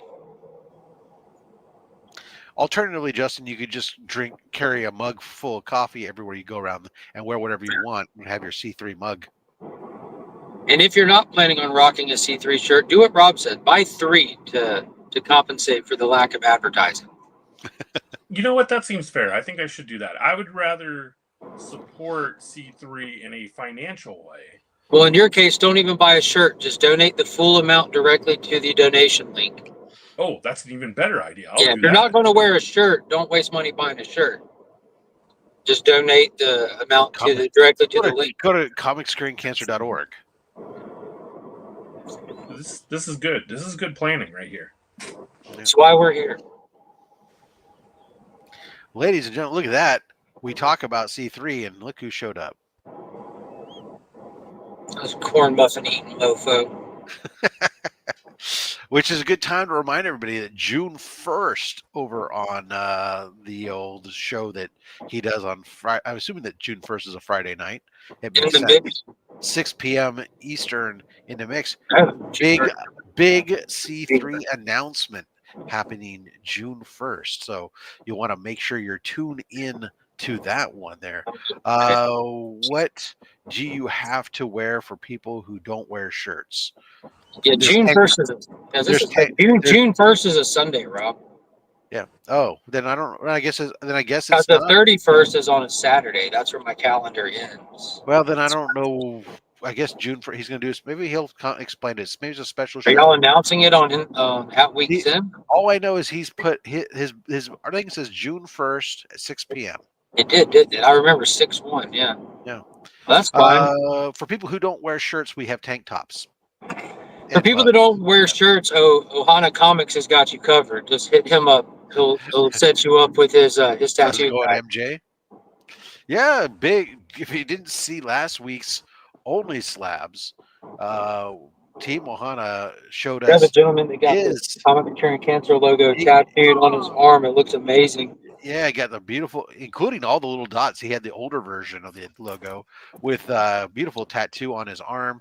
Well, we are still, meanwhile, owed a tattoo from Tyler, ready for Wednesday, coming up. I don't think that's ever going to happen at this point. I don't think we should ever give up reminding him.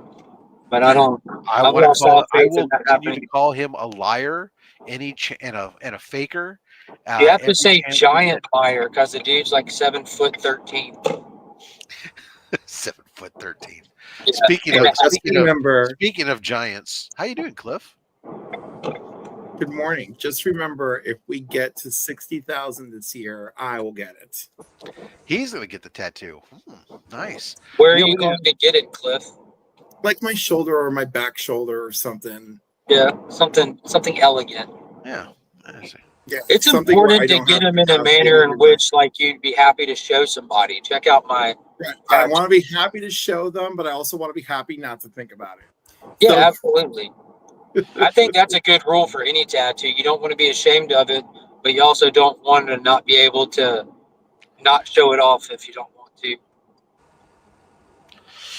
Yeah, that's at least that's what Rob told me was the reasoning behind getting that lower back tattoo of a bullseye.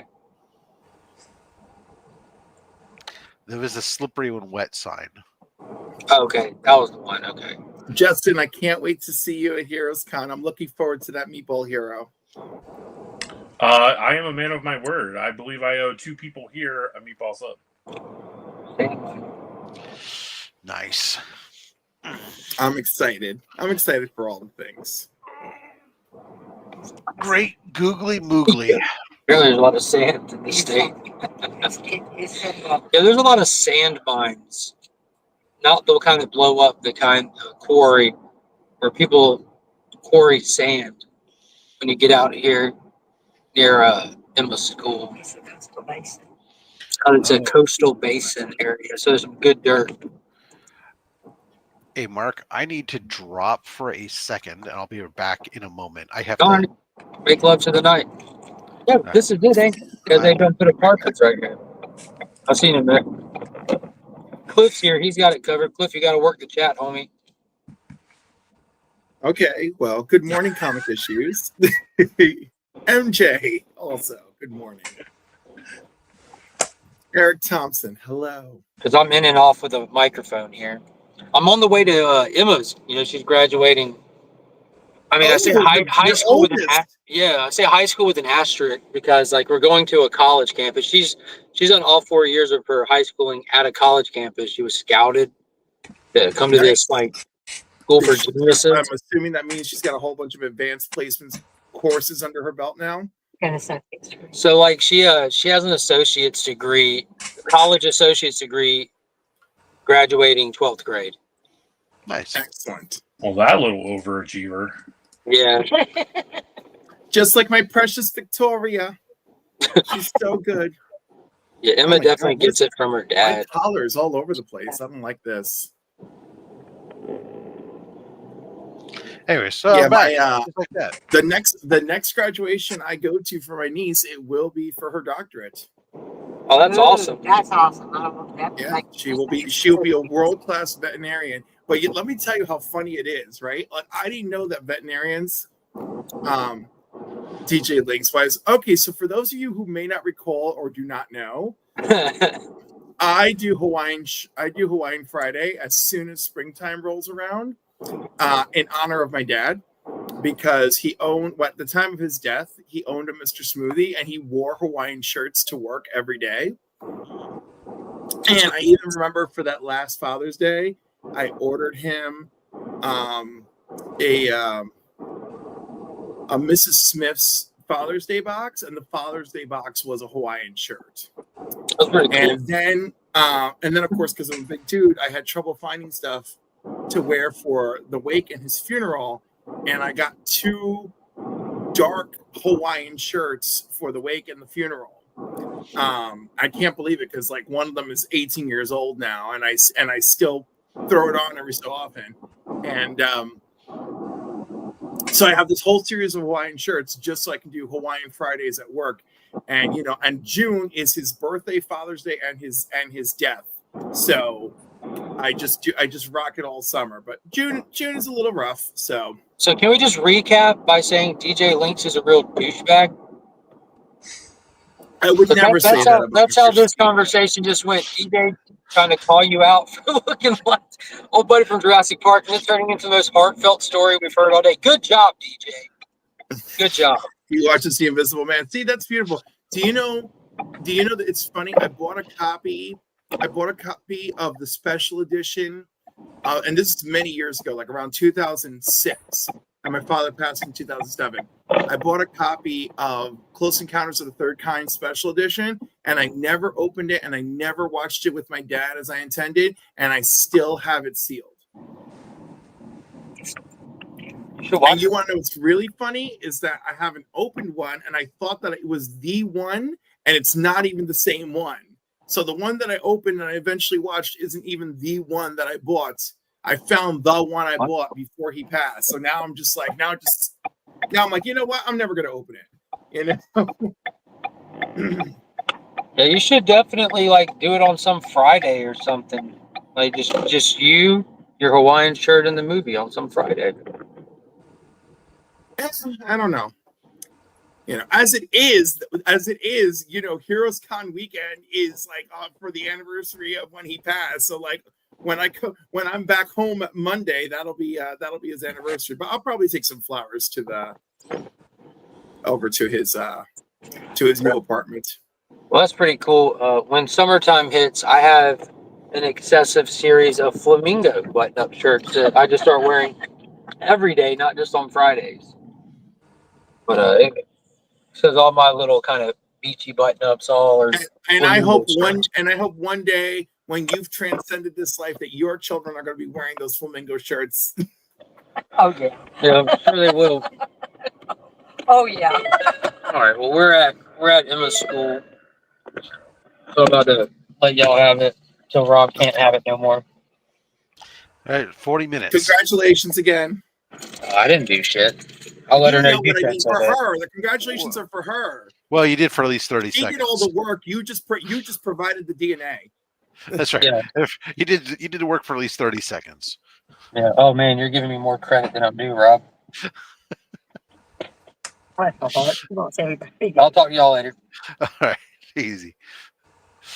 And there you are. My Lord. Hello, how are you? Yes. So I still don't know what to do with myself for Heroes Con. I'm really what really, it's like on a daily basis I talk to people about like managing their anxiety and stuff, and then my own, I'm like, oh no, I don't know how I'm gonna handle Heroes Con. Logically there's a logic center to my brain that's like, you need to chill out, like it's gonna be fine, just do X, Y, and Z and you're gonna be fine. And then the other part of my brain, it's like, no, it's not gonna be fine. What are you concerned about? Yeah, that's my question. I'm not even sure who I should talk to, what I should get signed, what I want to do there. I have zero budget, so I think that's giving me more anxiety. I think if I knew I had a strict budget, I could be like, okay, I'm spending X dollars doing X, Y, and Z. Okay. I would suggest, or if it was me, and I was on a budget of almost no money going to the con, then I might focus on getting signatures. Many of the artists that are there and creators do provide signatures at no cost if you're not having them witnessed and stuff. And you can bring, since you're driving down, you can bring yourself a decent number. There's so close, almost to 400 different creators gonna be there. So finding books, I like to find some of the books. Sometimes there's individual books that are really important to me, but sometimes I like to find one or two books like Marvel 1000 or the Detective Comics 1027 or whatever. One of these big ultra thick books where they have pieces of art from tons and tons and tons of creators, and see how many signatures can I cram on this one book. Or the old Heroes for Hope, or any of those types of books that give yourself something that you're trying to map. You got to focus on trying to map. Oh, Stephanie's back. Can I bring her back to the stage? That you can sit there and start to focus on, okay, let me map out my map of where I'm going to go to hit all these people. And you get yourself your checklist going, and you're filling in this other stuff that sometimes that's a great way to be able to not only get to see and meet a lot of content creators, potentially even be able to it's funny you mentioned content creators and signing. So I did pick out a blank cover that I want to have everybody sign. Yeah, I meant to say comic book creators. No, I know what you meant. I'm just saying coincidentally, right? Yes. And that's something that people do. Yeah, but people do that, or they get the have that done as well too. But there's going to be great opportunities to be able to do stuff like that inexpensively, as well as my fun thing for Terrificon last year was I had this blank Batman, and I had the creators signing the front of it, and I had my internet friends signing the back of it. And then I was mad at myself because I didn't have enough people sign that I ran into. The other thing, Cliff, of course, is obviously shooting content, shooting some video, and maybe trying to set up a couple interviews or stuff that you could do to be able to have content that you can then later on go back and edit and post onto your channel and stuff about Heroes Con, and whether it be focused on the community or whether it be do you know what I think is great? I think starting Friday morning, we should each get, those of us who wish to participate, we get the $10 book that we're going to try to trade up. And then like we should all be doing our own live stream and like running around, like trying to wheel and deal that $10 book up as high as we can. Right. You can organize, you can even that's another thing I've seen, people have done, they've organized some challenges for amongst the community members that want to participate that are going to be there to say, hey, whether it's like you get $20 and at the end of the day, see who's got the best book, best pile or whatever, or as judge, or whether it's like it was Lady Fantastic and I agreed. We all start by purchasing a $10 book, and then we keep trying to flip upwards, like the paperclip thing. Yeah. We're like just to like get to the end of the day, be like, what do you got? So I think there's a lot of things you can do on a budget. Or maybe I'll just have Steph decorating me throughout the day, like I'm shopping and like being transformed. I can do body painting on you, Cliff, if you would like. That could be a whole thing. Yeah. There's lots of different stuff to do. I mean, there's a lot of, in addition to the big artists, there's a lot of really small indie artists and stuff that are there too, and indie publishers and stuff to be able to get.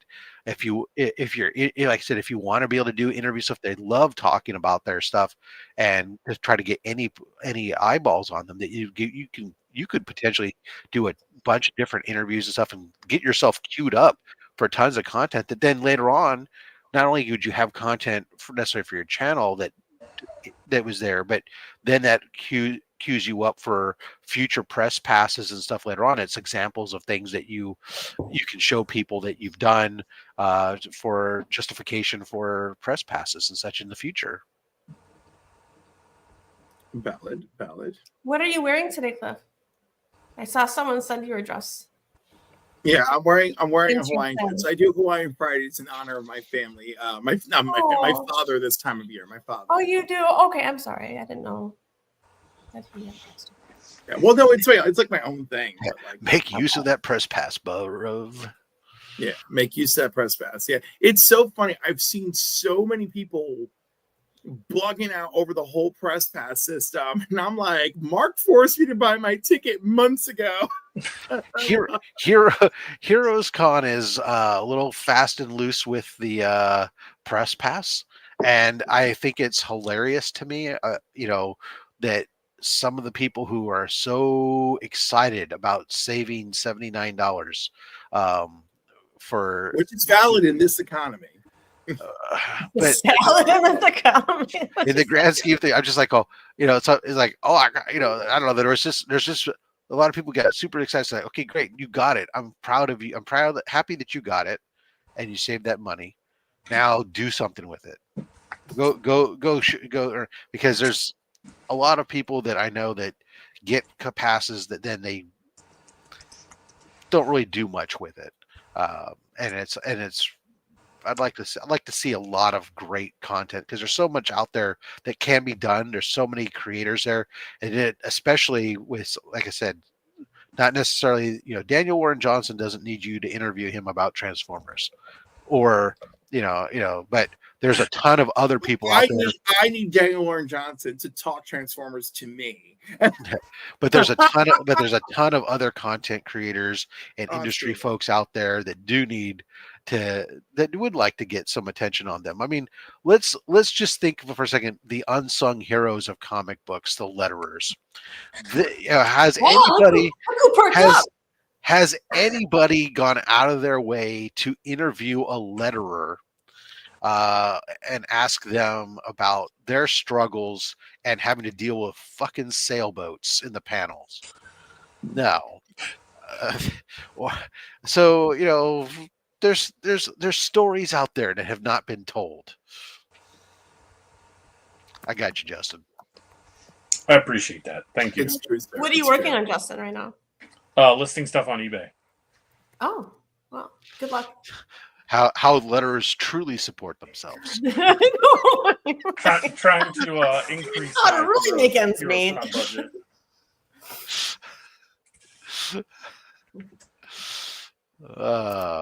If only the content was created. Yep. Well, okay, so I was just typing a response to that, right? Like, I do see content coming out of these shows, but I find Not all of it, but a lot of it is very minimalist. Yes. Right. And by minimalist, it's either A, they did just enough to try and justify it to themselves, right?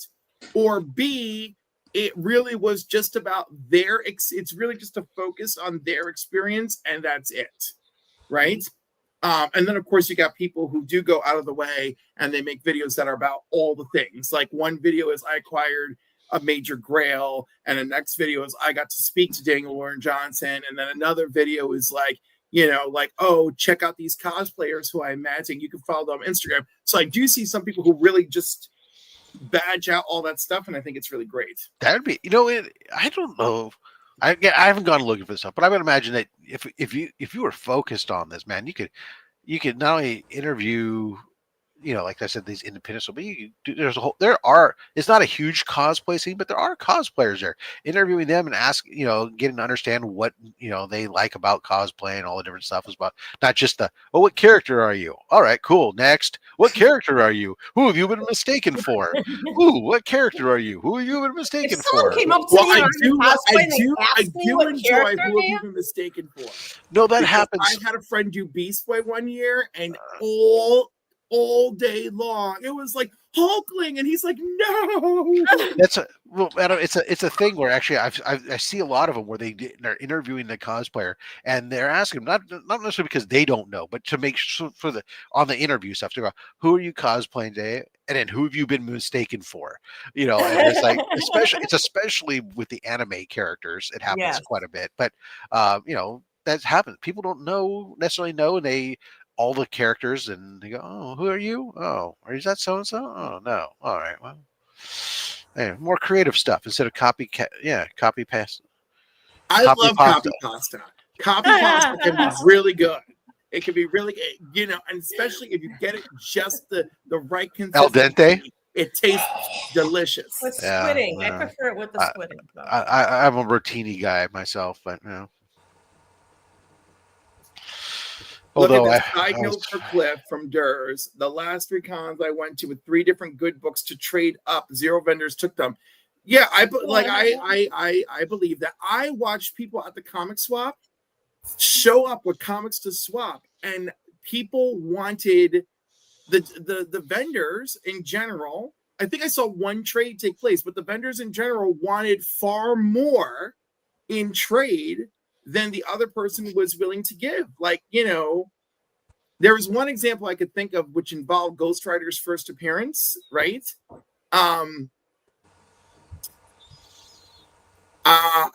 Anyhow, it was pretty bad. I can't remember. I think it was like Ghost Rider's first appearance in another book versus Thanos's first appearance in a 7.0, and the guy just wanted so much more for Thanos' first appearance, and but I thought that I was doing the math. Rightfully so, it's Thanos. Yeah, it's always Thanos. Yeah, you know what it is. Ultimately, I was like, yo, dude just doesn't want to give up Thanos' first appearance. Let's just be honest. Yeah, it's Thanos. Well, Good DJ? morning. Good morning, Good morning, everyone. DJ. How is everyone? Look, I can hear his handsome voice, but he's clearly not in his office today. I'm home. I have a massive migraine. Why are And you chose to come on here with my voice? Oh my god! It's all because they didn't give him a corn muffin. No, I had my monthly corn muffin like 2 weeks ago. I just wanted to jump on. Oh my god! The old folks home yesterday gave around out. your head, DJ. The old folks. Yeah. Sorry. What? Old folks home? You sending me Yeah, to old folks home yesterday? On migraine? No, they gave everybody pineapple corn muffins. So all of our old what an abomination! It's a corn muffin. Right, so corn and muffin. Right, so all the old folks came in with their pineapple corn muffins, and they were all complaining, and that was like, who created this abomination? And then this morning there were like 20 vacancies. Kind of like torture. Yeah. Holy crap. No, this morning it was regular blueberry muffins. I see. I could get down with some blueberries. MJ Comics. If your cons are anything like ours, prices are hiked up, rarely get a good deal. No, MJ, we do have that happen here, but far less often than you guys have it. It's like as soon as you leave the the northern continental United States or just the America, the Northern America, as you leave the Northern America, as y'all get wild with comic book prices, absolutely wild. Heroes Con and Rob and Justin could attest. Like you'll be able to find some great deals. Like people think we're just hyping it up when we talk about like the amazing deals you can get. Like I've gotten, like slabs like on the way out, especially on a Sunday, like $30 for like a key issue from like the Bronze Age, like crazy. I really wish that I wish I could redo the comic swap again, because on the way out the door, I saw the 3MIB some slabs for like $50 that I really would have loved. But that said, DJ, I missed you so much. You have no idea. And there was so much Puerto Rican energy this comic swap, and you were not there. How many stabbings?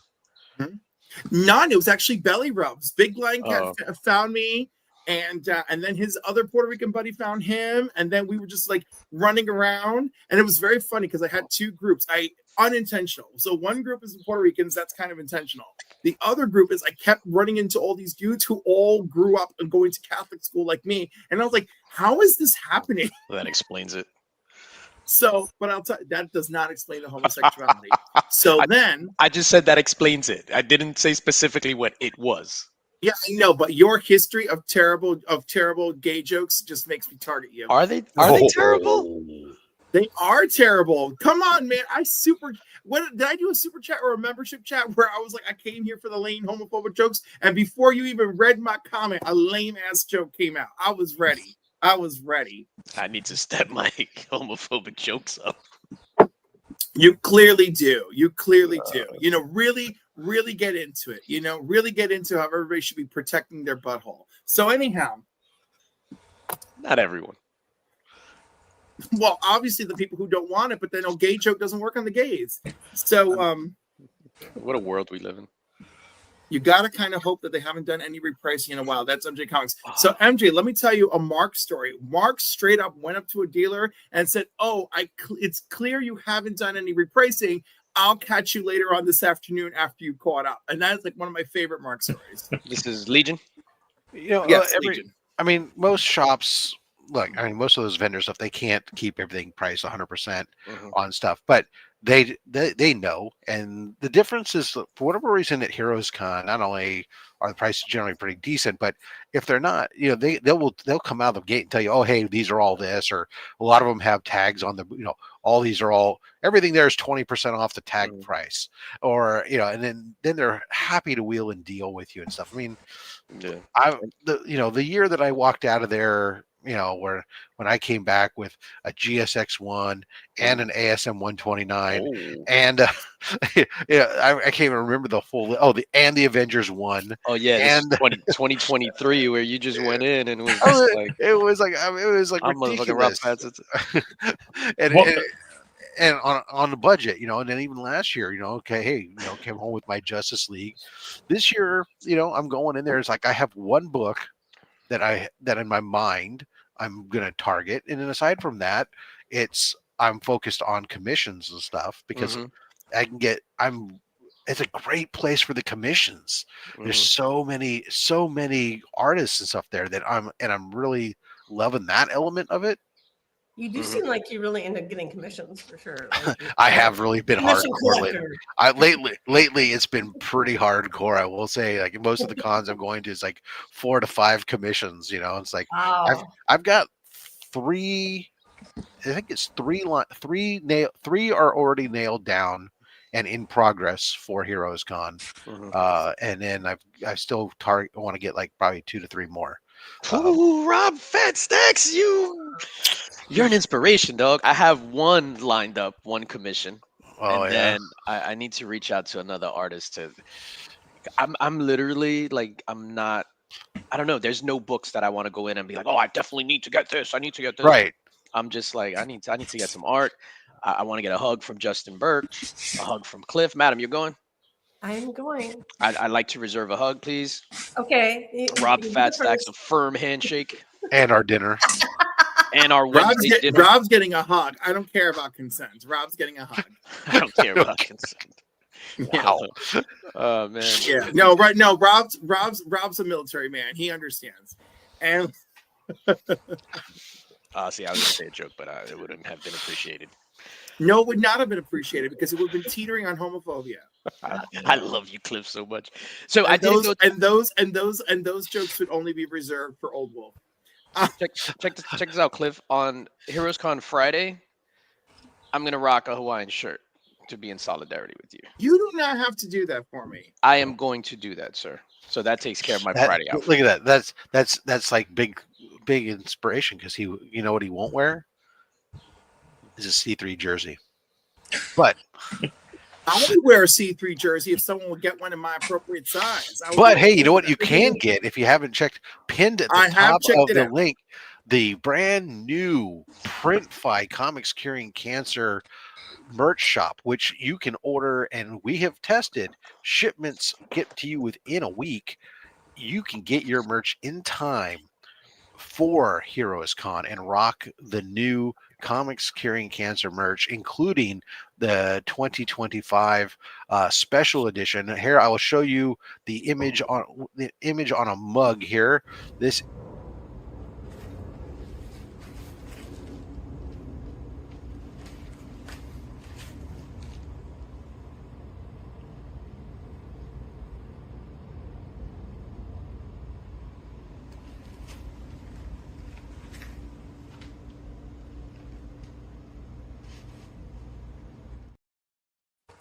it's also available. Cliff was muted, so you couldn't hear him crying. That's an amazing piece. Cliff had a strong reaction to that piece. So Printify is the new provider? Yeah, the old shop still works, but the old shop takes like 3 months to get your shit. And so we didn't update it with the newest stuff. The newest stuff is on the Printfy. It's pinned at the top of the link, comics-curing-cancer.printify.me. It's also in the link tree for Comics Curing Cancer, so you can always go to our socials and find the link tree link, and it'll take you there. But it's also pinned at the top here. Amazing. Get your stuff. Available sizes up to 5X. There are some colors that sometimes a size might be temporarily unavailable, but for the most part, it's there. So there you go. Check it out. And that's a phenomenal image on that. That image was done by Chad Schotel. Shotel Arts on IG. Phenomenal artist, phenomenal human being. Like he's actually going to be at HeroesCon taking commissions with a portion going to Comics Curing Cancer. 50%. He's donating 50% of his commission rate to Comics Curing Cancer. So, for example, and his rates, Rob, no, his rates are insane. I know. I've got several pieces from him. I love his shit. For his quality. Can you give us a ballpark of his range of prices? Not only will I give you a ballpark, I'll give you the league, I'll give you the sport. So for 11 by 17 full color, $200, with $100 of that going to Comics Curing Cancer. Full color 11 by 17. Yeah. He's done some great stuff. So, for example, other artists, full color 11 by 17, you're looking at at least a couple of thousands. What's up, Lady Fantastic? Good morning, meow. Lady F. So, all right, Lady F, I think we need to change our game for the weekend because I have concerns. What's going on? You know, our game where we start with we buy a $10 book and then we keep trying to work our way up. Yeah. I think we should. We may have to adjust. We may have to adjust the game to something else because I am a little bit concerned that we will not be too successful in the trading up business. Well, see, here's the thing. I wasn't even thinking about trading up. I was thinking you take $10 and what is the best you can do? You go to the floor and you just get the best fucking whatever you can for $10 because at cons you can find treasures. And then you basically just say, here's my $10 spread. Doc Von Hoot, tell us. I like that. That's a good idea. I love this Shotel Arts. Let me go find him right now. Yo, yeah, Shota Arts, he is amazing. Put me down for 11x17, says DJ Links. That guy's an asshole, but I'm happy that he's supporting right cancer and shit. He's got a thing for corn muffins. Well, he says things sometimes that get him into trouble. She's gonna get a comic cover with just a big corn muffin on it. He should. That would be hilarious. Yeah, so pineapple corn muffin. All right, madam. The corn muffin kids. I'm writing this Like down. one bite taken. All right, I have another serious inquiry. Oh man. All right, so are you officially revealing this year's art book at C3? It will be available for purchase at C3. It will be available for purchase. We're leading up our big promotional push. Rob mentioned it earlier. Is starting on June 1st at 6 p.m. That is a Sunday, so stuff will happen June 1st, 6 p.m. Eastern, and then from there on, there's going to be like a big rollout. We're really like focusing on June. So by the time Heroes Con comes around, like the art book cover A will be revealed and possibly available for pre-orders, limited amount, by the time Heroes Con runs around. But at Heroes Con, we will have like a full gamut of wares available for purchase. There's gonna, we're so really. What I would like to know, because of course I have follow-up questions. Of course. What I would like to know is we had a discussion last year about the caliber that you were aiming for this year on said art book. Do you feel that you've accomplished your mission for the caliber of art book for 2025? Or is it pure unadulterated smut? Yeah, no, or is it just shit? Or is it both? Is it pure unadulterated smut, but of the highest caliber? And why wasn't I asked to Come be? on. Why wasn't I asked to be a part of it? He does have the corner on pure unadulterated smut lettering. That's strike 3, Justin Birch. We didn't ask you to get involved, Justin, because we found that we could copy and paste in Word, Microsoft Word, choose different fonts on our own. Way to dodge my question. Oh, touche. Come on, DJ. No, And what's even better is we found that we could adjust the margins to and justification on our own. So it's just pictures. No, I just like making people feel as awkward as possible. No, I know, but that's why I responded with that. Yeah, it's funny because we've gotten like those kind of questions for the last outbreak. Why wasn't I asked? And it's like, first of all, I don't know who you are. But Cliff, to your question about the caliber of artists, and Rob could probably either agree or disagree with me. I am extremely proud the way that this book came out. I have them in hand. I've had them in hand for a few weeks. Some of the artists that were involved got their artist proofs. I think everyone is going to be surprised with the level of art, with the level of professionalism involved, with the names that are involved this time. The quality of the books are freaking amazing. But does Austin LeMay draw a gym dog? Austin LeMay doesn't have a gym dog in the book or at all. I'm gonna go for say the book, but I honestly don't know at all. Like that's okay. Yeah. So Cliff, I am extremely proud. I opened, and it's funny because I when I opened the package and I got the books and I'm looking at them, I shed a tear because it's just like, it's a lot of, and Rob knows, like, it's a lot of work that goes into this. So people just see the book and then whatever, either buy it or don't, blah, blah. But it's so personal to us because there's so much, there's months and months of work. Like we started on this book 2 weeks after the Comics Curing Cancer event ended. So we started on this in the beginning of November. You got to imagine it's like not only is it like trying to get, pick the artists and recruit artists and weed through the ones that try to solicit themselves, but also then DJ does the unenviable task of trying to herd all these different artists to meet their deadline for free, They're not getting paid for it, and we're asking them to meet a deadline. And it's not just one or two artists, but it's like all these different artists, and that's the crazy part. Yeah, I think it's in total. I might be wrong, but it's probably like 24 different artists. Yeah, it's some sweating on a few of them that you're going like, come on, man, don't make us. What are we gonna do if they don't turn in? Yeah, no, and without giving up any names. So some of them have been, done covers for major publications for like the big two. One of them does art for a fan favorite TV show. Like it's the quality of art in this thing is, I don't know. It's for me, it's insane. And I'm not just saying that because I'm involved and when Rob is involved, like legit, I would be super proud to pick this up. If I saw DJ doesn't care about the editor of the book. It's it's legit. I can't wait for people to see it. It's insane. Yeah, so good. It's gonna be great. So yeah, those announcements will be coming, but obviously, like now you can start the ball rolling with the merch shop. And I did announce earlier, and I'll repeat it again.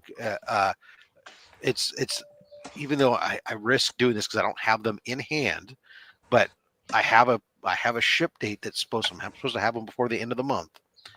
That we will have 250 Comics Curing Cancer badge lanyards available at the booth in beautiful purple and these nice like these ones that are a nice 1 inch thick or wide, I should say, and they'll be printed with the Comics Curing Cancer logo on plum badge lanyards. What kind of plum was that, Rob?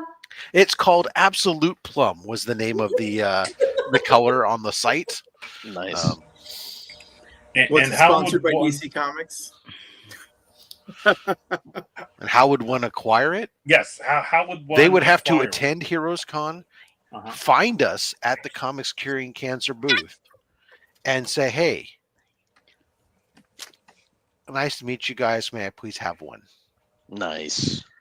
They're free, but we will be happy to take donations for them. But they're not. We will not require it. Let's just wear it. We'll just ask that you wear it around the con and help promote it. And just because they're free, don't come be like, let me get 25. No, it'd be one per person. Except Justin Birch, he gets 2. And you know what those lanyards are good for? If you need a VIP pass, you go and you choke somebody that's got one with that Comics Curing Cancer. Then you rip off their crappy lanyard and you put that lanyard on their on their body. Damn, Lady F. Damn. I'm cold. I know. I thought we weren't supposed to get then later on, you go back to your hotel room, hook one end to the hanger in the closet, and do a little autoerotic, right? Yeah. I'm like Jason Bourne. Really early in the morning for that. Is like I literally picture Lady F, Madam, and Christina like with a lanyard like knot, and they're like choking some dude out, and like Christina is absolutely crying because she's like, we're supposed to be spreading the love, and Caroline's, if we do this right, they won't die, they'll just pass out, and they're just all and then we throw the heart, we throw the spread the heart love on them, on their body. Mike says, so Mike, I don't even know how they talked me into this. Mike says hello to Stephanie, Caroline, Cliff, Mr. Smoke Bomb, Rob, and the Corn Muffin. See, you need the shirt. You need the shirt, Justin. So I'm assuming I'm the Corn Muffin? Not even Mr. Corn Muffin? Yeah, I assume so. For a long time for now. DJ, that's okay because you would be the most delicious Corn Muffin. Thank you, Cliff. I appreciate that. It would be nice, but unfortunately, I'd have to have a bunch of gear, merch on hand to do the swap outs. That would be great, Mike. But unfortunately, we don't want to. The biggest problem about having merch at the booth, even if we were to try to sell it, let alone just swap out people's shirts for it, is not only the logistics of getting it there and having to deal with it throughout the weekend and then what do you have left over and guessing sizes, but it's an outlay of cost where we're trying to do as a charitable organization or entity here trying to do stuff. It's anything that we do typically, like the production of this book, this is all like DJ's it gets out of pocket on this stuff until we make back on when we go to sell it. you know, until he recovers costs, you know, he's out of pocket. So it takes us personally coming out of pocket on these things and outlaying that stuff. Anything that we're going to be able to make money back on. But that's why I didn't eat a corn muffin this morning. Yeah. So that's the other thing is like to be able to bring like even just 100 or 200 T-shirts there to be able to sell. I mean, that's out of pocket on all those things. That's just like ugh. So yeah, I'd love to. Otherwise, that'd be great. But yeah, I'm I don't know. I can't champion it enough. But like when I tell you this art book is gonna blow people away, and that's why when I hear like little Snickers and Snickers, I take offense to it. How many because like we put so much work into this. How many pages? 24 internal pages. Wait, so you got 24 different artists and one of them wasn't me? That is correct. Justin, you're not an artist. You're a letterer. Or me? No, you're wrong. Stay in your lane, Birch. Yeah, word art. I'm getting triggered.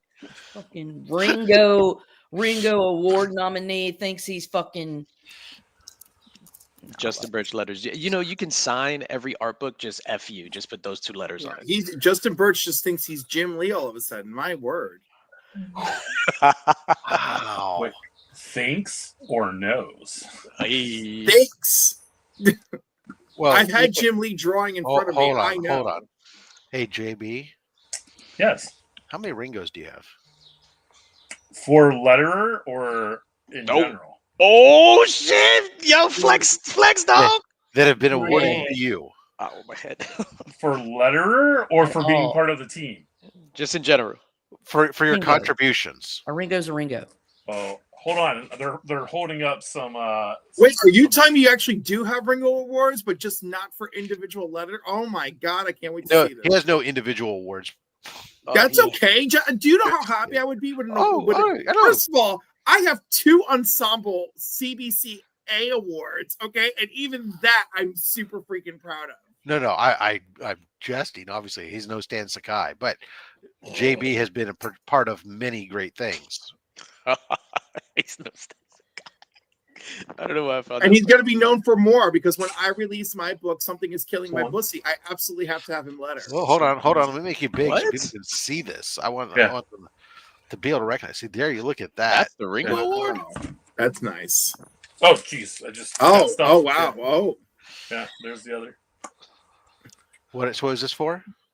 Best series, which was and best Killing the Children or story. So. Look at you, Justin Birch. Wow, Justin. I do have them, but they're not for lettering, so I don't care about them. That's why I use them as coasters. Oh, yo, can we do hard package holders? Can we do a special, a second print of this year's art book, and then you do the cover just so we could be like Ringo Award nominee, a Ringo Award winner, Justin Birch, and then just do like a hand turkey or some shit? Well, say Ringo Award winner, but he's just a letterer. And like, but he's just a letterer. No. It's just a letterer. It's Jesus just Christ. his name is letterer Birch. So we're clear. His name is Justin, not just a. Sorry, just the Birch. You know, whatever. That's amazing. Congrats, sir. God, we love I'm a you, man Justin. of many names. The letterer groupies have to be crazy. You got to be beating them off with a stick. That's okay. I have lots of experience with that. I think he's married, aren't you, Justin? Yeah. That's why he beats them off with a stick. His wife is a very caring individual who brings meatball subs in her purse for when he loses to Stan Sakai. Oh shit! Is it also for when he loses bets with me on the internet? Is that how we're doing this? Oh, yes. No, she won't be carrying that one in her purse. I will. You'll have to buy me that one. Oh, right. I'll be carrying a purse with it in you. Not with you in it, but with the meatball sub in the purse for you. But is the meatball sub in the purse loose, or is it wrapped in like? It better be wrapped in foil. Oh, however they prefer. However you would prefer, Cliff. If you just want it in there, I want not the wrapped. full wrapping. There should be a wrapping of wax paper first, then the foil wrapping sealed. And if you're a real pro, you stick it in a giant thermos to retain proper heat for when you deliver it to me. Listen, this wasn't that kind of bet. Or you're just going to take me out for the meatball farm. It's fine. Well, unfortunately, we're coming up now on 7 o'clock in the morning here on the West Coast, 10 a.m. Eastern, and that means it's so 7 o'clock in the morning. It's going to be 5 p.m. in Romania, and it's time for me to have my staff meeting with my team in Romania. So I must leave, and with that brings this session of the Legion Lair Pop Culture Hangout to a close. We want to thank you guys all so much for hanging out with us, to the panel, for coming on and joining us. Want to remind everybody, hit that link, go to the Comics Curing Cancer, get your stuff merch for Heroes Con. Be sure to tune in on June 1st. TJ, do we know on June 1st, where are you making that announcement? So on Instagram. So June 1st, so that's Sunday evening, June 1st, 6 p.m. There will be an announcement on Instagram. Will you be going live on Instagram for this? No, we're just going to throw up a post. So I think you should go live. I'm not going to go live, sir. Do that, and then there'll be follow-up announcements on that night's episode of At Week's End. Phenomenal. Anybody got anything that they want to make sure that they promote real quick beforehand before I let you go? Tonight. That's amazing, madam. There you go. Go ahead, madam. This is for you, DJ. That's amazing. This will come to Heroes. It'll be better than this. Oh, that's amazing. There you go. But listen, no, I do have something to say real quick. Matt's Hero for Hire Comic Club and I were going to review The Thing yesterday, but his Wi-Fi was so bad, he had storms. So we're going to do it today in 2 hours. There you go. Nice. Tonight at 9 p.m. Eastern Standard Time, Comics and Cocktails with Cliff. Tonight's cocktail is The Dark Knight. My guest is Green Shirt Guy from the Council of Comics, because all this month I'm doing council members.